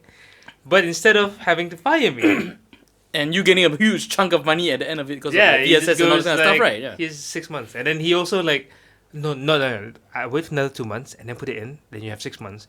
That way you'll get your bonus in time. Ah. And I'm like, okay, all right, thanks for looking out for me. And then there was already rumblings around like we Yeah. should see whether we could release non-essentials. And then this guy goes up, I want to be a comedian. Well, that sounds like a non-essential. That is amazing. I always wanted to be a zoology. But did you like have to like save up money before you? I was sitting on a lot Oh. because I was I was a single man, Yeah. single boy Yeah. with engineering salary coming in. I was still living with my parents because with them, like we moved around. We moved so that we're like maybe 10 minutes away from the headquarters. Yeah. And me and my dad work in the same place. Yeah. So basically, I live. It didn't make sense for me. Like, There's no reason for you to have a car or. I have a car. You had a car, all right. I had a car that but Brunei car it's not as expensive. Okay, It's okay. super cheap to buy a Yeah. car there, and then there's no malls or nothing. And you didn't have any like expensive hobbies and stuff like that. I was lucky in the sense that I don't have hobbies. No expensive ones and I wasn't into cars. I remember my Yeah. friend like 3 years after buying a car, they'd That's be a like, money- "I'm gonna buy another one." Yeah, that's a money pit right there. Yeah. Yeah. Cars. Some people like travel a lot, and Yeah. my expenses always been like, I will have this new book I wanna read, and there's this online course that I wanna see whether I wanna get into. I also was at the back of like living in Singapore and Sweden before that, like, working for a whole year outside of Brunei. Oh, nice. That meant that I had my salary in Brunei going on, and I had like another salary plus allowance Oh, okay. So for a guy who had no one else to look after him. That's quite sweet. sweet Yeah. deal. Yeah. My dad at that time was working, so he had they had no, like, my parents weren't like, feed us. Yeah. They weren't going, you making bank. Like, my dad's like, I'm also making bank, so it's Right, like, yeah. I'm fine. Yeah. So yeah, I mean, occasionally, So okay, the financials were not an yeah, issue. I was not. It was not an issue. I could have. I think when I quit, I could have bought 2 more cars. That was the type of money I was sitting on. Oh, nice. But then like journeying into stand up because you decided like that it was stand up, right? Stand up was No, it? no, I didn't. No, you didn't. I knew that I wanted to travel the world. I wanted to, and I had this thing which is like, I'll go to London for 3-4 months, and then live in London for 3-4 months, pick up a skill, and then go over to Spain, pick up another skill, just travel. Okay. I think my 1 year of being in Singapore and Sweden taught me how to travel alone, and I really enjoyed it. Yeah. And I read a lot of books, and I was just like a bunch of things I want to see and experience. So I was like, maybe in the next year or 2, I'm just gonna do that, and then come back to Brunei and figure out what to do then. My first stop was London for 6 months, Mm-hmm. and I just stayed there to do stand-up comedy. So how long did you spend in London in the end? 6 months. 6 months. And I how was many- there, and I remember upon arrival, I read a book about this lady who, she was married, she was a writer, and she always thought she was funny. Yeah. And then she had like 2 babies, 2 kids, and then she's like, I want to do stand-up comedy. So the whole book was about her trying to reach 100 gigs Dang. All right. in a row. Like, he's trying to do 100 gigs in 100 days. 100 gigs in 100 days. And then at the end of it, evaluate whether she wants to do stand-up or not. And then I thought, that's great. Yeah. that appealed my structural engineering brain. Like, yeah, there's some structure here. Let's do that. And I knew reading a lot of books about like habit formation and doing these things, like your day-to-day experience will change. Yeah. It's kind of like when you're like, here's my 3 month plan of working out, and then maybe day 12 you don't feel it. So Yeah, you take at some point, and at some point, whenever you go into any endeavor, there's a point where I don't feel Yeah. like it. Today's not the day. yeah. But then when you have that thing where no, I have to achieve Yeah. this in this amount of time, it's I did myself a favor by Yeah. going there and then writing on my Facebook status of like gig number 1 and then the location and Yeah. what I did and how I felt was, and then next day gig number 2. After like 15 gig, people are like, when's number 16? When's that? oh, it became I'm a like, "Oh." series. Yeah, I had a bunch of friends who are following me Yeah. doing that. I'm like, okay, I start, and a lot of it was like, it's London, and I went during like, I went in October, so it was getting into the dark, gloomy London Yeah. weather, where it's so much easier to just be at home Yeah. and just be warm and But you decided to go out of your way. yeah, because like if I don't, how am I gonna go gig 17? And Right. Yeah. I had a calendar, and then I was like X, and like 7. This is almost Eight. like what that guy Nas Daily did. Uh-huh. So Nas Daily, his thing was when he started his journey into videos, was to put out 1 minute videos, Every single day. 1,000 videos in 1,000 days. Oh wow. Yeah, and yeah, it's that thing, right, where you start off and it's fun. Okay, I'm doing this, and then people Yeah, start yeah. watching, and then out of nowhere, okay, it's like getting Yeah, a bit yeah. out of hand now, Yeah. and you accelerate that process, right? It's a growth process where the Yeah, pain, yeah. the joys, the ups, the downs, everything comes in such a short frame of time. I read a lot of books on habit and stuff like that, and I knew that, you know, the day-to-day thing. I knew accountability counts. I knew, like, even some days performing is just like, of course I'm gonna perform. Some days it's like, oh. All right. And then if you take the mood by mood, day by day type of up and down, you might not be able to stick it up. Yeah. So I had a deadline. I had a return ticket to Brunei. I mapped it out. I was like, okay, some days I go there and then they cancel the show. Oh, So damn. that put a lot of incentive to like, I can't slack Can't off. afford to like Yeah. miss, right? Yeah. So So everything So- was in place. The limitations were in place. Yeah, The all that variables was were all there. set and all that, right? and some nights they were horrible. I was Yeah. studying out in a different country, and they knew I was different. And there's like I didn't have friends, so Yeah. like if I'm not doing something right, no one's gonna tell me. Like fuck it, he'll go like, back. no. He'll go back and Yeah. you'll find out. Yeah. So I had to like listen to stuff. I had to read a lot of things fast. And I signed up for a class. It was just like 6 weeks class, which was fun. It wasn't. I don't remember them teaching me a lot, but they did put me in a room with other people who wants to do it. yeah. Sometimes that's That's enough. That's yeah, enough, sometimes yeah. that's enough. Sometimes it's like, I met a guy. A bunch of them were like the only time they're doing stand up is by the end of the workshop. That one time, Oh yeah. and then I thought like I paid a chunk. It was like sizable. I think it was like £100 for like that whole course, and then just to perform once at the Once. end is, like what? There's 200 people coming to that show. I better be good.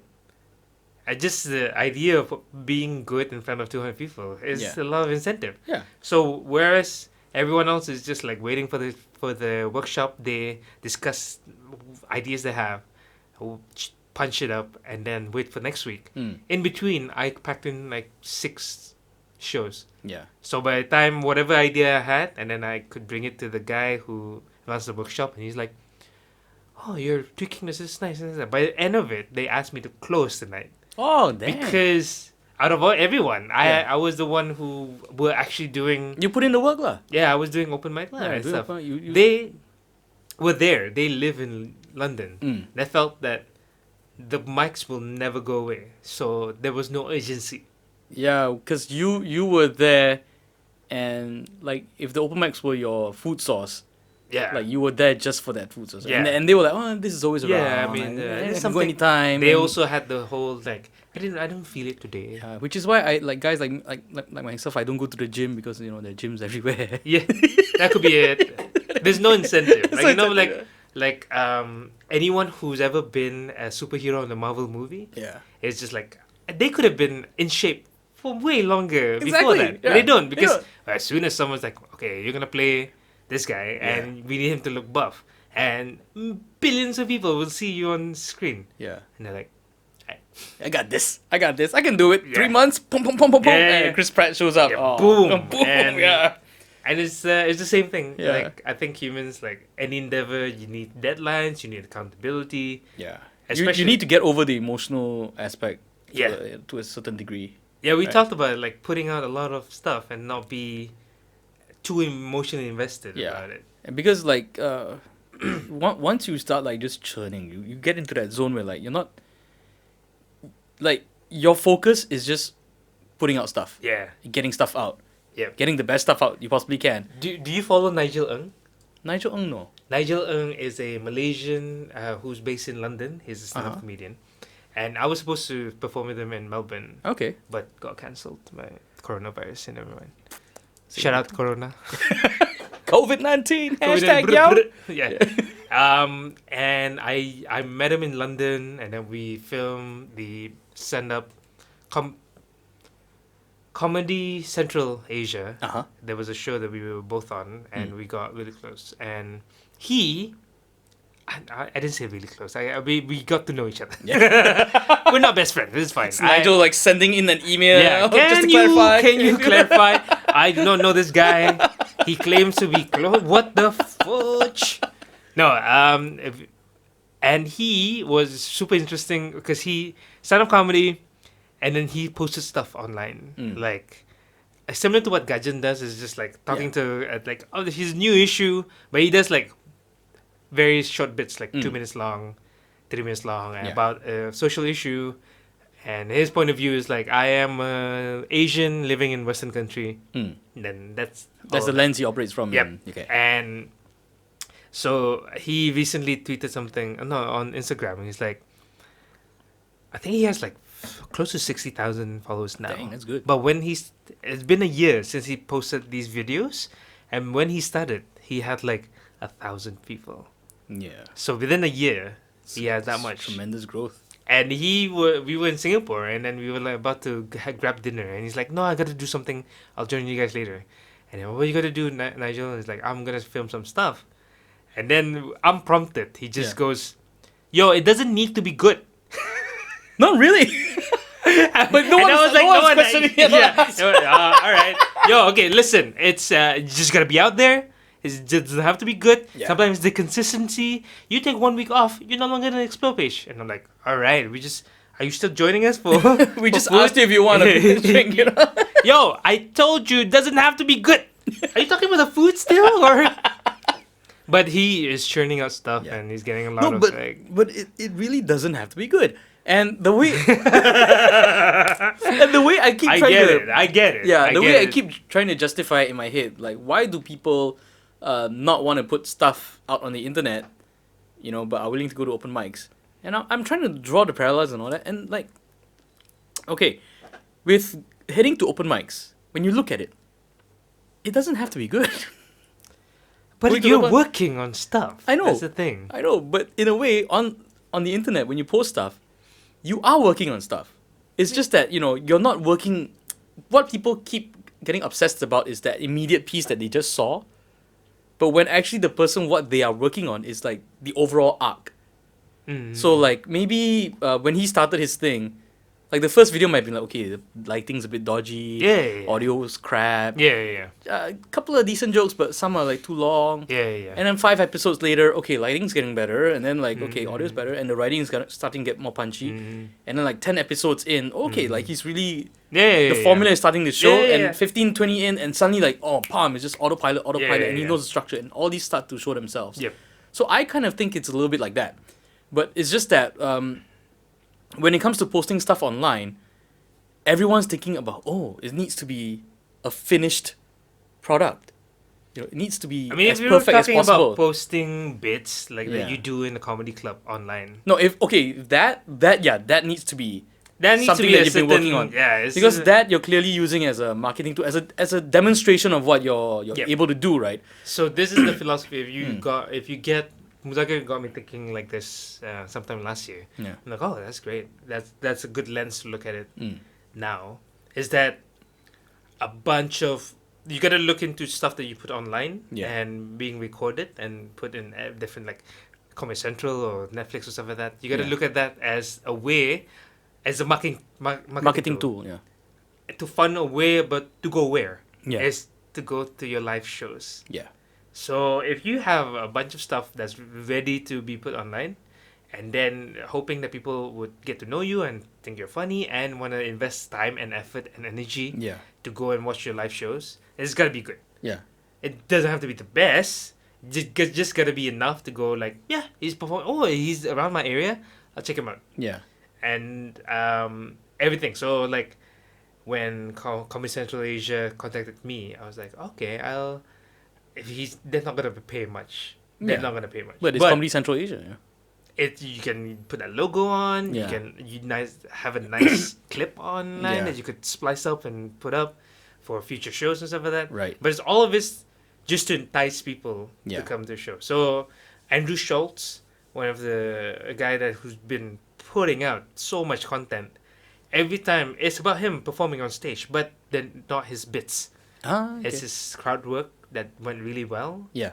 And then those things you don't mind being out because like I'll never have another guy who said the exact same Exactly thing. right, Yeah. yeah. But he showcased that he's funny, that he's playful, and Yeah. he's around your area next Yeah. week. So that everything you gotta look at that way lah now. But have you like thought to yourself like maybe you should explore like different avenues in terms of like of comedy related work as well? Comedy related work. Yeah, like okay, like Muzakir's point about funneling audiences to your live shows. Yeah, yeah. But what if the video thing Is the end game. took a life of its own? And, Yeah, you know- but you still go like, okay, but what do I do with this? yeah, A lot of people watch your videos and people like them, and then, but Where how does do it you? go, Yeah, how do you? What's the next one over there? mm. I don't have the working knowledge on that one. I just know that I enjoy performing live. yeah, I enjoy being in a room, and my favorite is maybe less than 100 people in the crowd, because it's intimate, right? intimate thing. Yeah. Like I've been lucky enough to be like, what was the, like 1,000. Wow. Yeah, and it's fun Yeah. when they give you feedback and they're enjoying the Yeah, joke. when but it's 1,000 crickets, it's it not even you're gonna assume that you do well, but Yeah. it's just like I can't connect Yeah. with people. it's not the same as a room of like 50 or Yeah, 70. I can see everyone, Yeah. which is good and the bad. I can see everyone. And How everyone come can you're not see laughing? Yeah, but 99 people are laughing, but this one's not. This one guy, This one's not laughing. he's a hater. Starting out, Yeah. I had one show is like 250 people, and then I remember 249 Yeah. people just laughing at various points of. They're not laughing all at the same time or something Yeah. like that, but they are enjoying themselves. And I see one dude who's just. I'm like, okay, and after halfway through my set, I'm like, gonna concentrate on just this guy. So every punchline I throw at him, thing, and he's not budging at all. But everyone in the crowd, someone told me afterwards, like, you stopped talking to us. Yeah. I'm like, yeah, because I was just concentrating on that guy. Yeah. And they lost interest. Oh gosh. And then my set went from good to horrible. And then the show ended, and then this guy came up to me and was like, yo, dude, funniest shit I've ever heard, man. Keep it up. Just walk. And I thought, that's how he laughs? That's how he's enjoying himself? And he was genuine. He's been back to the show since. So he genuinely loves the stuff. He wasn't He like genuinely "Oh, enjoyed gosh." himself, but he's just not the outwardly. He was just like, good. Oh man. And that really screwed me up. Then I learned from that one. Like, you just deliver to the people that enjoy them. Yeah, you killed the whole village. just for this one Yeah, guy. there's one goat. Yeah, this one goat. The goat and the goat leaves the room going. Bad, Good job. Bad. Oh Yeah. man. Right. Speaking of Yeah. burning down the village for a goat, you like the reason you're here in KL these few weeks. Yeah. It's a terrible segue, but No, doesn't have to be good. You know, Just gotta be out there. it's gonna be out there. You know? But it's because you were supposed to go to the Melbourne Comedy Yeah, Festival. You're yeah. supposed to come here, warm up, and do your thing, and then Yeah. head over there. And lo and behold, Yeah. I was lucky enough to get a spot last year. So last year in 2019, I got a spot to be on Comedy Zone Asia, and that went well. I really enjoyed myself there. And in the past, there's never been someone who got called twice. oh dang, for Asia For this particular song. song. I'm looking at that. I was say song. This particular show Yeah. is has been a rotation of who's next. Who's next? Yeah. Who's next? But so the scout Gideon, Mm-hmm. who travels through Asia, goes to the open mics and shows. If he goes to KL, he'll ask Rizal, Yeah. and it'll be like, who should I see? Mm. And then Rizal will be like, come to the open mic, and then if you're here for the weekend, we'll put some people up as a host and a few openers. These are the people that I think you should consider bringing to KL. So 2 years ago, Rizal told me like, hey, I'm putting you on this lineup. There's a scout from Melbourne. You do well, you'll go off to Melbourne. And oh. And it was the most nerve-wracking experience ever. Because like, at that point, I was maybe 3 months in KL. Mm-hmm. Suddenly, I think this is what we talked about. Yeah. Was like, do I have goals? Do I have goals in comedy? I think coming back from New York and stuff like that, and then thinking that I saw what it took to be good. Yeah. It's repetition, being deliberate in your practice. You have to be the Rock, lah, obviously. You gotta be Dwayne Johnson. Yeah, you gotta be doing it. Like, Yeah. it doesn't have to be good. Focus. Yeah. But I know, and in Brunei, I don't have that. The environment is not. The environment. yeah. I'm not around people who are constantly working on to be a stand-up comedian. Yeah. So, and stage time, we're the only one doing it. Like Mm.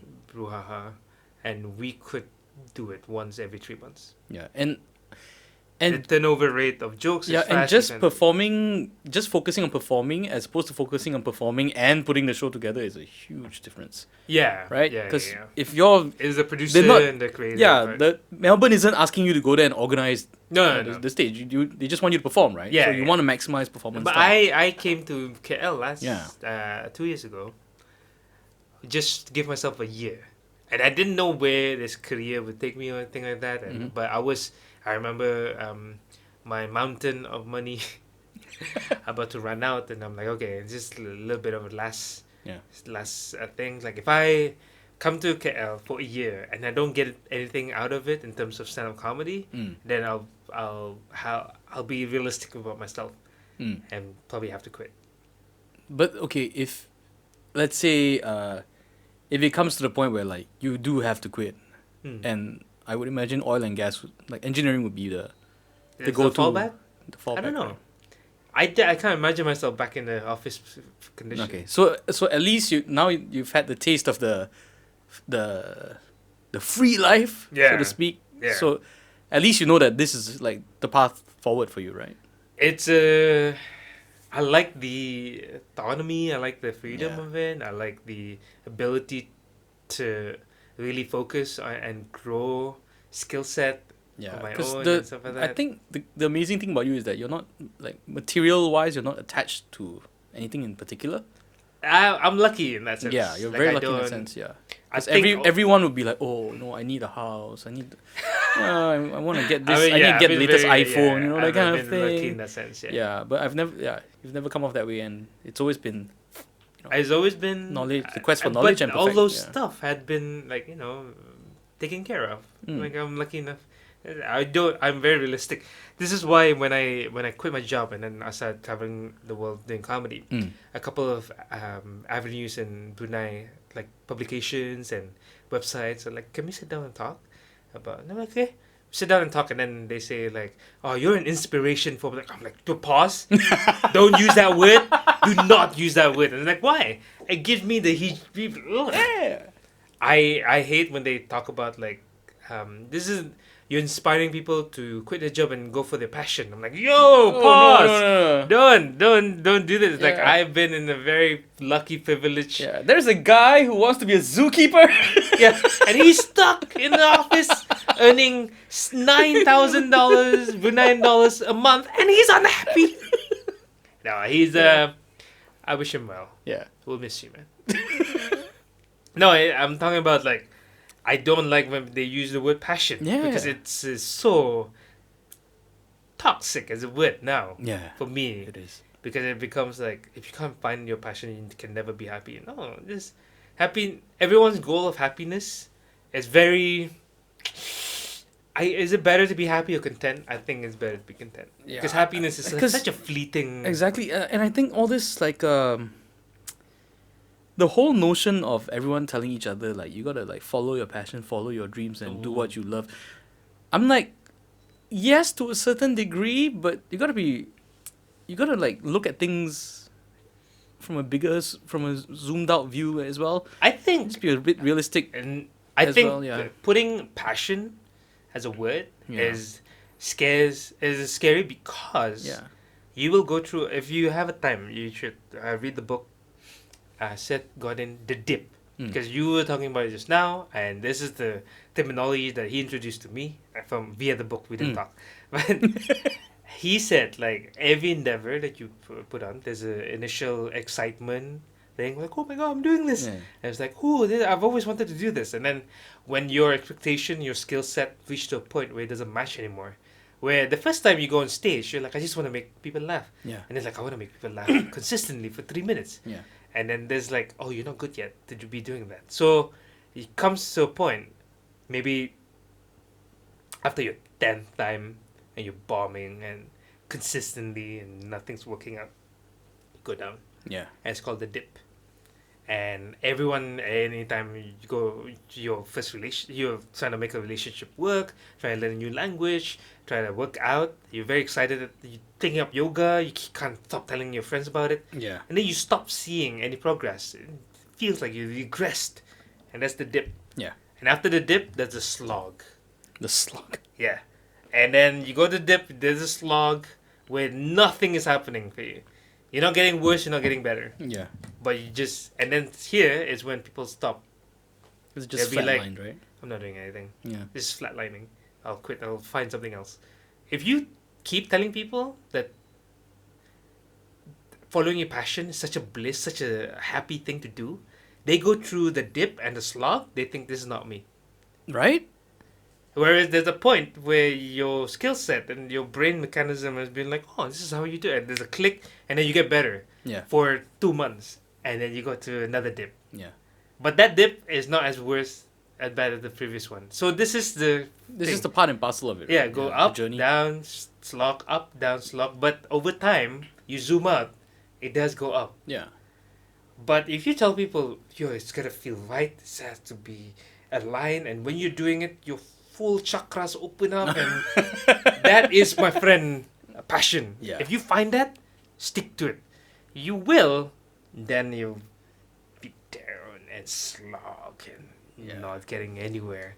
Yeah. And that's why people say, how do I follow my passion and stuff like that? Like, first of all, change the terminology. Yeah. Are you interested in this? Like, that's enough. Yeah. Do it. I like to tell people to don't just look for what you love, but love what you do. No. And with that, we're gonna take another break. Just a whole bunch of people just like, you know what? Nah, this is not for me. We'll be right back. The graph later on. Hey Hey there! If you like this podcast, don't forget to like, follow, and subscribe to the Stephen Bones Everything Facebook page, YouTube channel, Instagram, and more. You can also find us on Podbean. Don't forget, this podcast is available wherever all good podcasts are. Not saying that this is a good podcast, it's just available where all good podcasts are. If you wish to advertise on this podcast, or if you just want to send money, drop us an email at stephenboneseverything@gmail.com. We'll get the better email next time. But for now, stephenboneseverything@gmail.com. Round 4. Round 4. Here We're we gonna go. talk about why Stephen Bone quit stand-up comedy. I didn't quit. I think I got into that slog thing that you mentioned. Yeah, but I think I remember telling you you have a dip. You're going through a dip. Yeah, I was going through a dip. Then It's the longest dip ever. no, I actually broke through. I broke through. Okay. Then towards the end of last year, Mm-hmm. work was catching up. Mm-hmm. I was still doing one video a week, and I was like, I was at the end, sort of at the end of my rope, because I've been the whole year I was like burning the candle on both ends, Mm-hmm. and it was towards the end of the year where everything started coming to a head, where like I really had like Yeah. I was in that space, I couldn't generate anything, but I still had to put out something. Yeah. And I was so Nigel close. Ng said, "Doesn't have to be good, man." Which explains a lot of my regular work anyway. But I think so much focus went into just trying to get videos out Yeah. that the stand-up side was like, okay, I did hit that point. I was like, okay, I don't even know like what I'm trying to achieve Okay. at stand-up, Yeah. which, I get the whole come up with a joke, go in and work on it, and like grind it out and all this kind of stuff. But You didn't see the point of it. I think at that time I kind of forgot, like I lost the plot of like what's the big thing I'm going after, when the small, when really what I should have been focusing on was the small thing of like, no, just shut up, just go in there and just It depends do on that 3 minutes and get out, and you'll be better for it, like it or not, you will be better for it. Oh, it depends on where like what your goals were. Is Yeah. it in line or not? Yeah. I I did my first corporate gig recently uh-huh. as a comedian. Uh-huh. So it involved like my parody songs, doing it live, and like stand-up bits as well. How did that go? It went better than I expected. Okay. That's good. But it did a lot of weak points in my games showed up, Uh-huh. right? And it gave me a renewed energy of like, okay, the parody songs and all that, I know roughly what I can accomplish and Yeah. what I can do. So now I understand like, okay, on stand up, why I need to work harder. What you need to work on and stuff. Yeah, like the structure, Okay. like getting the jokes embedded into my head to the point where it's like muscle memory kind of thing. Where I don't lose out on bits, or I'm able to flow more naturally and not have to like really think so hard about it. Yeah. And I- and how to have a more structured game plan Okay. going in. So, are you in line with your 5-year plan? I've actually, yes. Yeah. Actually it was a 5-year plan to hit a certain financial target. Okay. Right now, best case scenario, I might be able to achieve it within 3 to 4.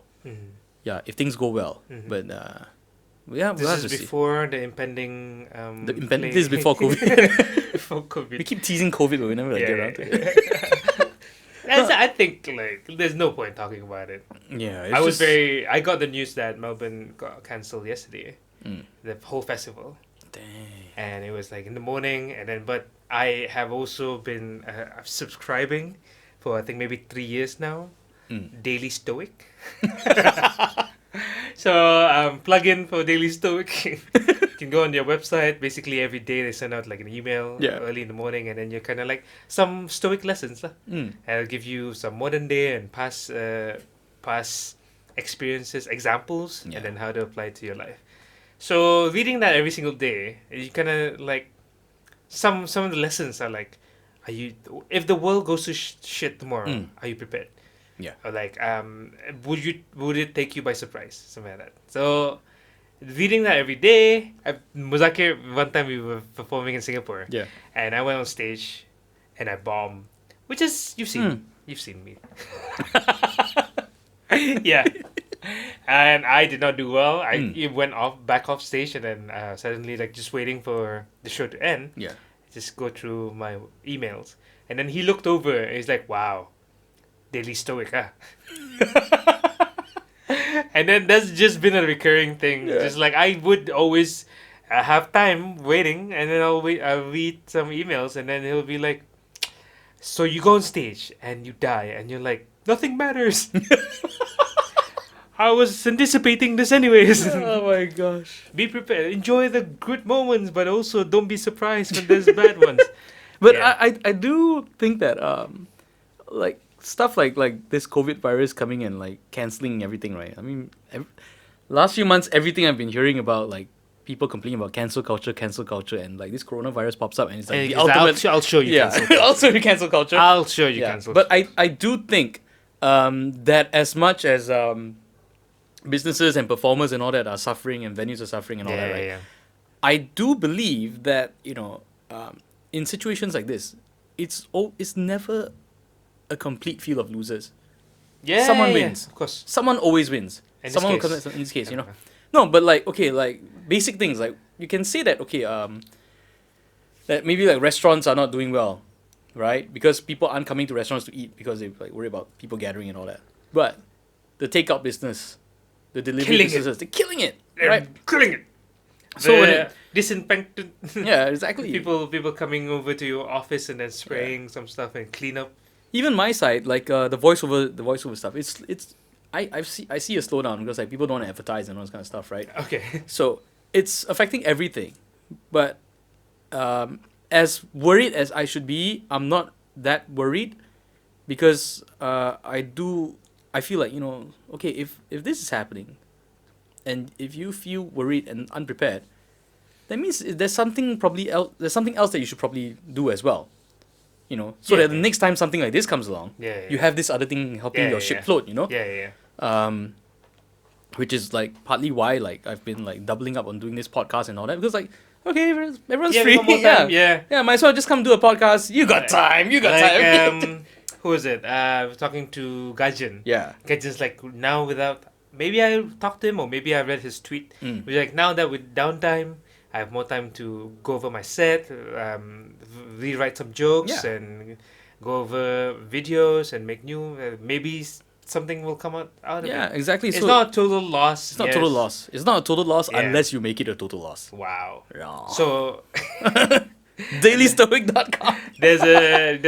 I got an email from Tim Ferriss, Yeah. and then he pointed out some like a couple of maybe what was it, a decade ago, a century ago, I don't know.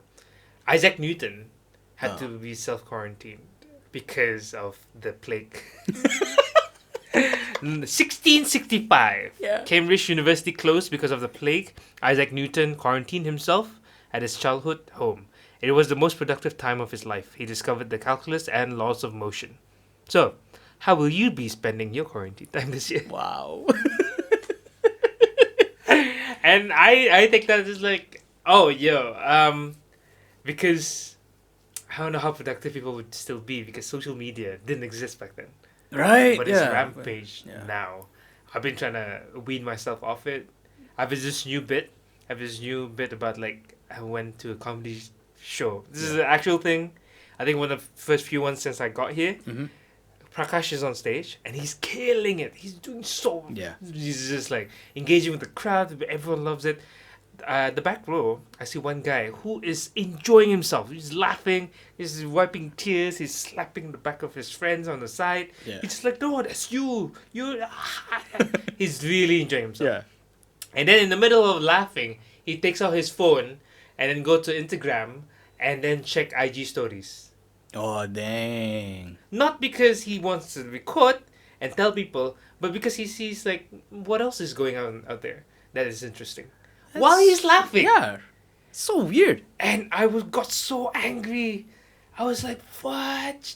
Dude, just concentrate on the show. Yeah, you're having a good time already. You're having a good Yeah. time. And some people were like, maybe he's addicted to his phone. And then I'm like, or maybe as a generation, we have been told, seek happiness, seek joyful moments and stuff like that.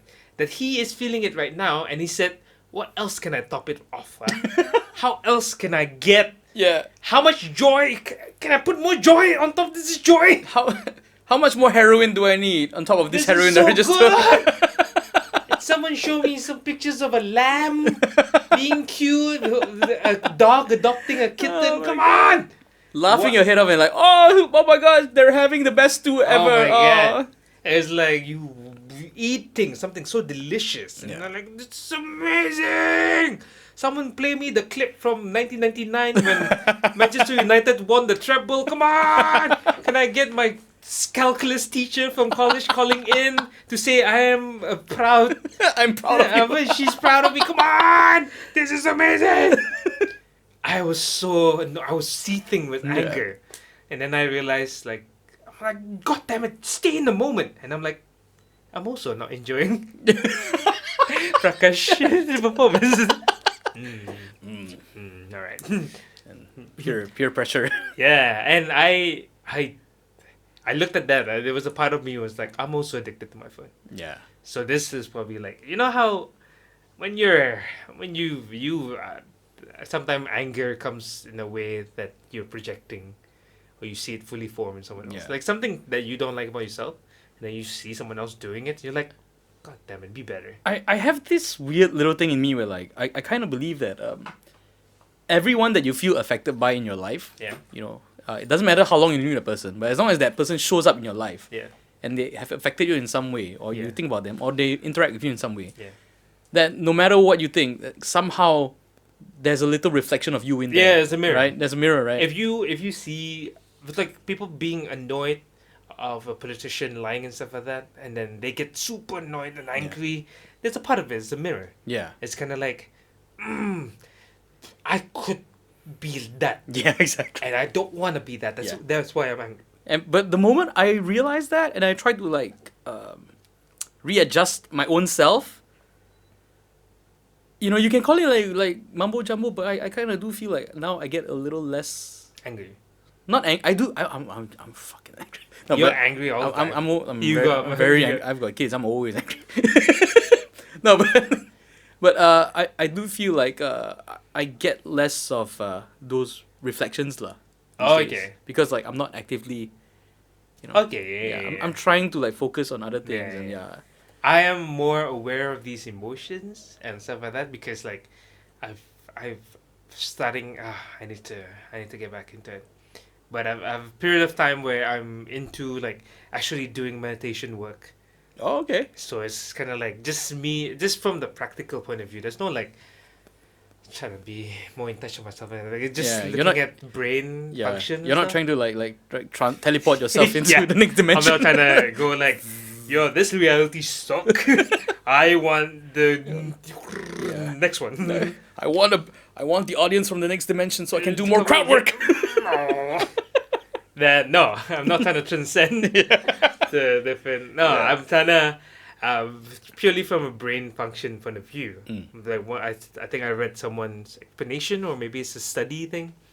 So like the more you practice meditation, there's a gap when stimulus to reaction. You get some information in or something happen, and then Yeah. you react. If you meditate, you widen the gap. Oh yeah. So it becomes right. like some asshole say something. Yeah. If you don't have meditation, you don't train yourself, then you say something back. Yeah. Or like you get hurt. Someone who you love dearly says something that didn't mean to, Yeah. but hurts you. Instead of flying off the handle immediately, there's a gap that Yeah. goes, is this important right now? Yeah. Do I need to react this way? It's not Not the really. same as someone asks you what's 2 + 3 and then you have a gap. You're like Yeah. 7. When you say two, do you mean? Mean. That could be it. Yeah, that could be it. Yeah. But having that gap is Yeah. important. If like someone says something bad, like is this important? Is this urgent? am I just hungry? Yeah. Really, it's something. It really just boils down to that. Because I did the meditation thing for a while as well. Yeah. So What was your practice? like We're going into Joe Rogan territory now. yeah. It's just like, have you done DMT? Yeah. Have you? So I would do like 10, 15 minutes Oh. a day every day. So what do you do?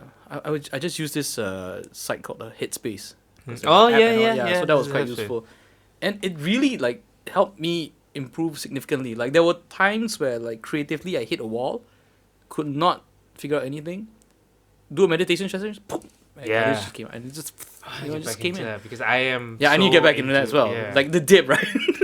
Yeah, this is my thing. Like I went through it, and then maybe, for me, if I do it a week in a row, Mm. like 7 days in a row, and then on the 8th day I feel, it's not like one time, two times. Yeah, you but can't it's do it gotta once. be, Yeah, it's gotta be regularly. It's so I've read online. Sometimes people say 2 weeks, 10 days. Yeah. I found for me 8 days. On the 8th day, I feel better, Yeah. and then I stopped doing it. You know what I mean? Right, that's the crap part, right? that's the You crap got what part. you want out of it, and Yeah. instantly you're like, all right, I don't need it anymore. Move on. You go to the gym Yeah. and then you start seeing like, yo, someone's a big boy, and then you stop. All right, dude, we've done like we're almost hitting like the 2-hour mark, man. All right, Yeah. So, let's push it. I don't know what you want to do. I don't know what format Yeah. you want, like rapid question sessions. Is this where you go? No, there's no None? Q&A. Like this whole podcast has just been like questions and talking, and we've Questions, explored big questions. quite a lot.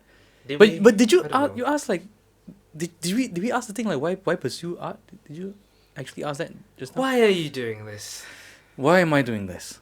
All right, Why? why? Why? You got so Wait, you mean the much- podcast or just like like this podcast? Why am I What doing drives you? Why? This is the finance thing. There's other ways of making money. it? Well, I have the voiceover thing, which I Still don't know. enjoy My thing when it comes to making If you a living and all that, I can't do things I don't like. And when I do things I don't like, I'm very, very bad at them. But And I it get becomes affected like, why very do you badly. like it? Then it's the why. Mm. I'm gonna do the 5 whys, like be an annoying, 7-year-old. Be like, why? Why? Why? So why why? do you get joy out of it? I guess deep down I like entertaining people, Why? making people laugh. Why? Because that's all I can do as a human being. Why do you believe that? Who hurt you? No, but like, yeah. No, but See? I have come to that point. I did hit that point in my life. Was like, I was looking at other people. I was like, man, like they're doing this and they're contributing to society. They're helping mankind. Who's they're this? helping Who are these others. people? Like family, friends, or relatives. Who What are are they running doing? businesses, Businesses are helping people? or like How much are they scamming from other people? it depends. And then there are some who are like genuine good. Like on a massive scale. Like what? Like I've got a friend who does like big data kind of thing, but like for on a fintech side, right? And then feeding it to Pakatan Harapan. No, that's a different argument for a different day. No, but I kept seeing all this, right? And I was like, oh, like how do I get this? Where's my role in the world? Is it important for you to just create art, or you need people to watch it? See, I'm not even sure of that. What? Yeah. Yeah. Because there's things I do where I'm like, all right, I want people to see this. Yeah. And there's things I do where I'm like, you know what? But This when is you just for say people need to see this, is it like it'll make them better people? I don't want to have a negative impact on people's lives. Okay. Yeah. And like after when I got into comedy, then it was when I was like, oh, I had this motto of like, you know what, whatever it is, just make people laugh. And Why? the more you can make people laugh, like, somehow that will start like good karma, and the Make world will you be feel better for it. I don't know, but it's like the one thing that I feel that's within my power to make, to effect some kind of positive change in the world, and at the same time, at some level, I don't really want to have any impact on the world, kind of thing. You don't want to have impact. Yeah, so it's just like coming in from a it's like humans are bad for the planet I type don't of know, thing. so it's like I don't care about anybody and anyone, but I don't want to I don't want to be like the guy that everyone like, this guy sucked. I'm gonna, because you're gonna have Muzakir on this podcast soon. Oh gosh. So it's gonna be fun with the whole improv thing, but he's also goes down severity wise to go. Why do you think? Why would you do that? Like honestly, one of the most intimidating things about talking to Muzakir is when he goes down that path. It's fun. I know, and it's scary for me. But I know I have to. But I kind of like it because I know, like, okay, if I go through this, because this is better than any therapy or therapists out there. Treat it as a therapy. I know, but it because, does. like, he'll ask questions, and then you'll have to like, I don't know exactly. It was only after I got into stand up that I started asking a lot of questions about myself, and it is important. Like stand up is a lot of self-reflection. Yeah. I've like honestly speaking, right up to that point, you don't. It was never an issue. Yeah, no, because why would I? Why would I? To become a more well-rounded person, a human. I'm already being. around. You know what I mean. You know what I mean, right? Yeah, I know. But yeah, it never occurred to me because, like, I guess it's that thing from like our parents where like survival is key. Just do. Just do lah. Just do and just survive. Yeah. And I'm like the first like arts related person to come out of like not just my immediate family but even the extended family of like hundreds. So same. I think everyone in my family had been. We had one uncle who does like nashid. There's a religious song thing. Yeah. But even then, it's a side thing. Mm-hmm. So, for me to go, I do this on stage, and then they could not understand it until I got cast in that movie. Yeah. And they're like, "Oh, you're an actor." I'm like, "Yeah, sure, yeah, sure. I'll take it. I'll take it. I'll take it." And that was surreal. Yeah. But it's also like, I sometimes pause and think, why am I doing this? I was gonna tell you, we got into it, and then we went where. Yeah, that's how it works. That's how this podcast works. I'm playing a game now. Yeah. It's called Stardew Valley. All right. And it's like a farm. Stardew Valley. And it's like a farming game. Yeah. I cannot believe the amount of insight that I'm getting from playing this stupid game. It's crazy. Okay, it's what Harvest Moon did to a whole generation of kids as well. Yeah. Okay, so here's 2 points. Yeah. One is that I was trying to figure out how to like get my farm started and get a lot of money and stuff like that. Mm-hmm. And then I went online and there's a YouTube guy who's like he's min-maxing the stuff. You know this term? No, min-maxing. It means like every action that you do in the game costs either time, effort, and there's a bar of him like energy level. Yeah. So if you want to, like tilt the land and plant stuff, your energy level keeps going down. Yeah. So his whole guide is how do we maximize that? So you only have this much, so you gotta do this, and then so like I'll show you what to do in the first 7 days, so that you'll set for the rest of the game lah. So his thing was trying to maximize a lot. You can do maybe 7 things, but focus on one. It's just a farming thing because it'll give you the most return. And then by the end of it, he goes like, I know there's a lot of work doing this, and you gotta morning to night, and you gotta put in a lot of effort and time and energy because energy level. Yeah, right. Yeah. But you become really good skill wise and money wise that you can then play the game however you want beyond that. And That's I thought a life to myself, lesson, I was like, man. yo, this is a life thing. This is not. He's not talking about Stardew Valley anymore. No, but like earlier on I mentioned about like my 3 to 5 year plan for the financial target, right? Yeah. That's that. That's me. If I hit that target and I'm able to pull in that figure consistently. Yeah. Then after that, I do whatever the hell I want. His, I don't know whether I'm using the term right or not, but the difference is he can restart. True. He can then go, okay, that didn't work. I go back. And there's a system and it's closed. You know what I mean? It's within the game, right? Everything's built in.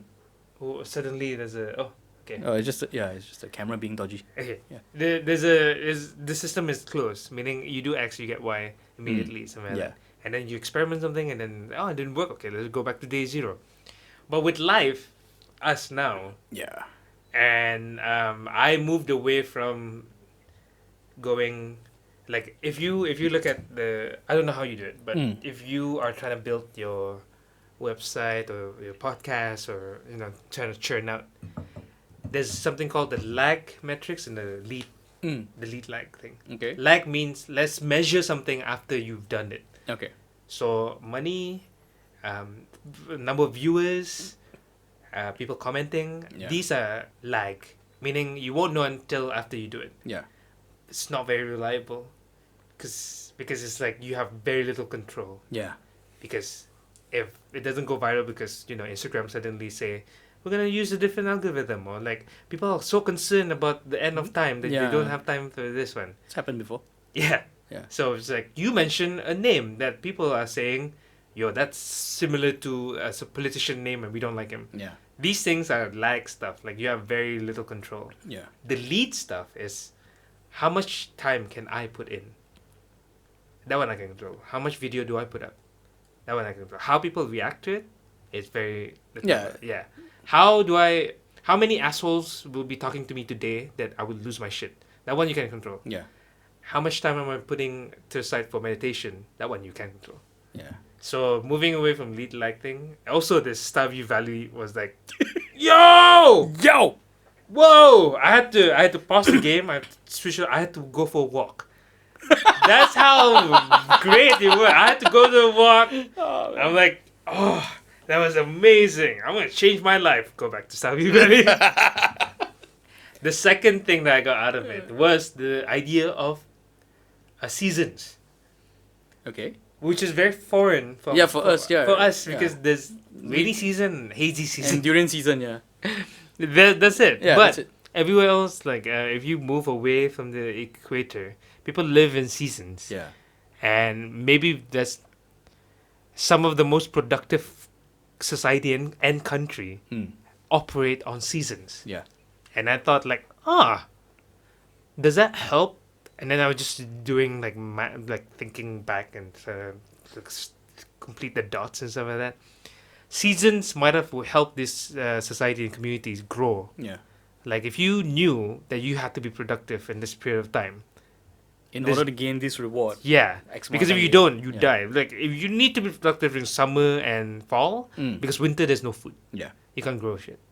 So you gotta be productive here. And then it teaches you certain values of being productive. But it also gives you can only stay on this for 6 months. Right, so it gives you that balance of, So when you talked about you were about to like burning 2 candles and throwing the candle in the flame. It's kind of like having seasons. Yeah.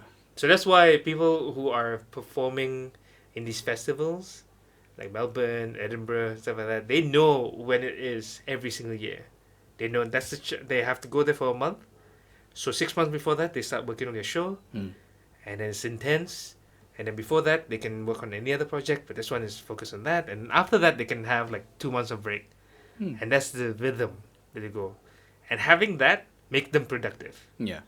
But having a one where you go, there's no seasons. Yeah.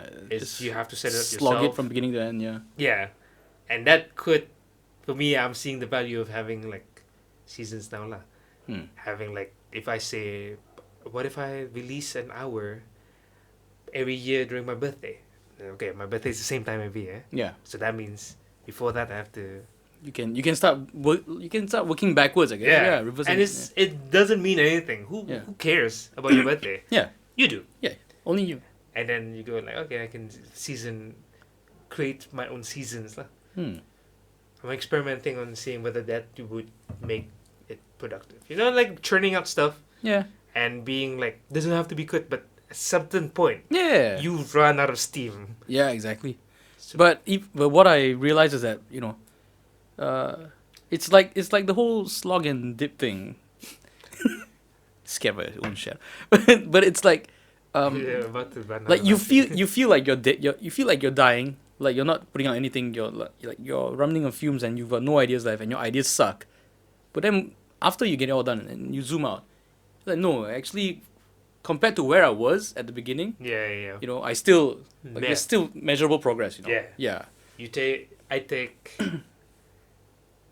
I'm lucky. enough to have like my birthday in the middle of the year. So I get 2 points in the year to reevaluate what I'm doing. Nice. It's like my birthday. When's your birthday, by the way? June June. Okay. 23rd. I'm July 1st. So Okay. it's smack in the middle. Yeah. So it's about halfway through. Yeah. So it's like boom, I'm there, and then 6 months before the end of the year, and then at the beginning of the year, I have 6 months before my birthday. So it's a nice, it's a nice thing. Yeah. Because half the time people just get pushed around by everything, like Chinese New Year lah, or Chinese Raya lah, too busy for this. And then but after that, 52 weeks later, you're like, oh, I did nothing. And I saw that happening to myself so many times. So I was like, okay, I've got to stop. Where did the where did the year go? Yeah, you know? yeah. So in the end, I was like, you know what? When I had that video thing, that was like, I would say that was one of the most interesting and rewarding years of my life.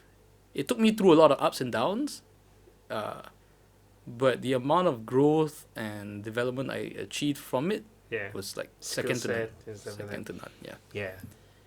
But this year, I'm trying to figure out like how to. What's happening? Why you keep looking?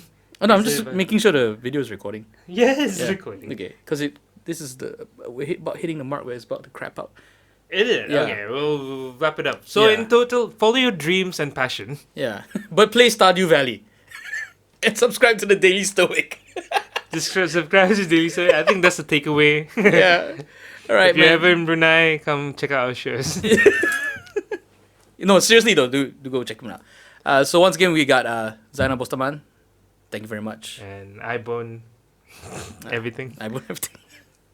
The iBone, that's the new dildo iBone. that Apple's putting out. That's disgusting. But seriously, man, thank you very much. Thanks for having me, man. The next time you come back, let me know. We'll get you back on this podcast again. Yeah, So many life lessons we can learn. I think we just scratched surface stuff. We try to get into it a little bit Yeah. before Stardew Valley. Yeah. Tune in for season 2. Seasons! Yeah. All right. Thanks, man. Appreciate it. We'll still be here. You just need to send me back. No, I don't.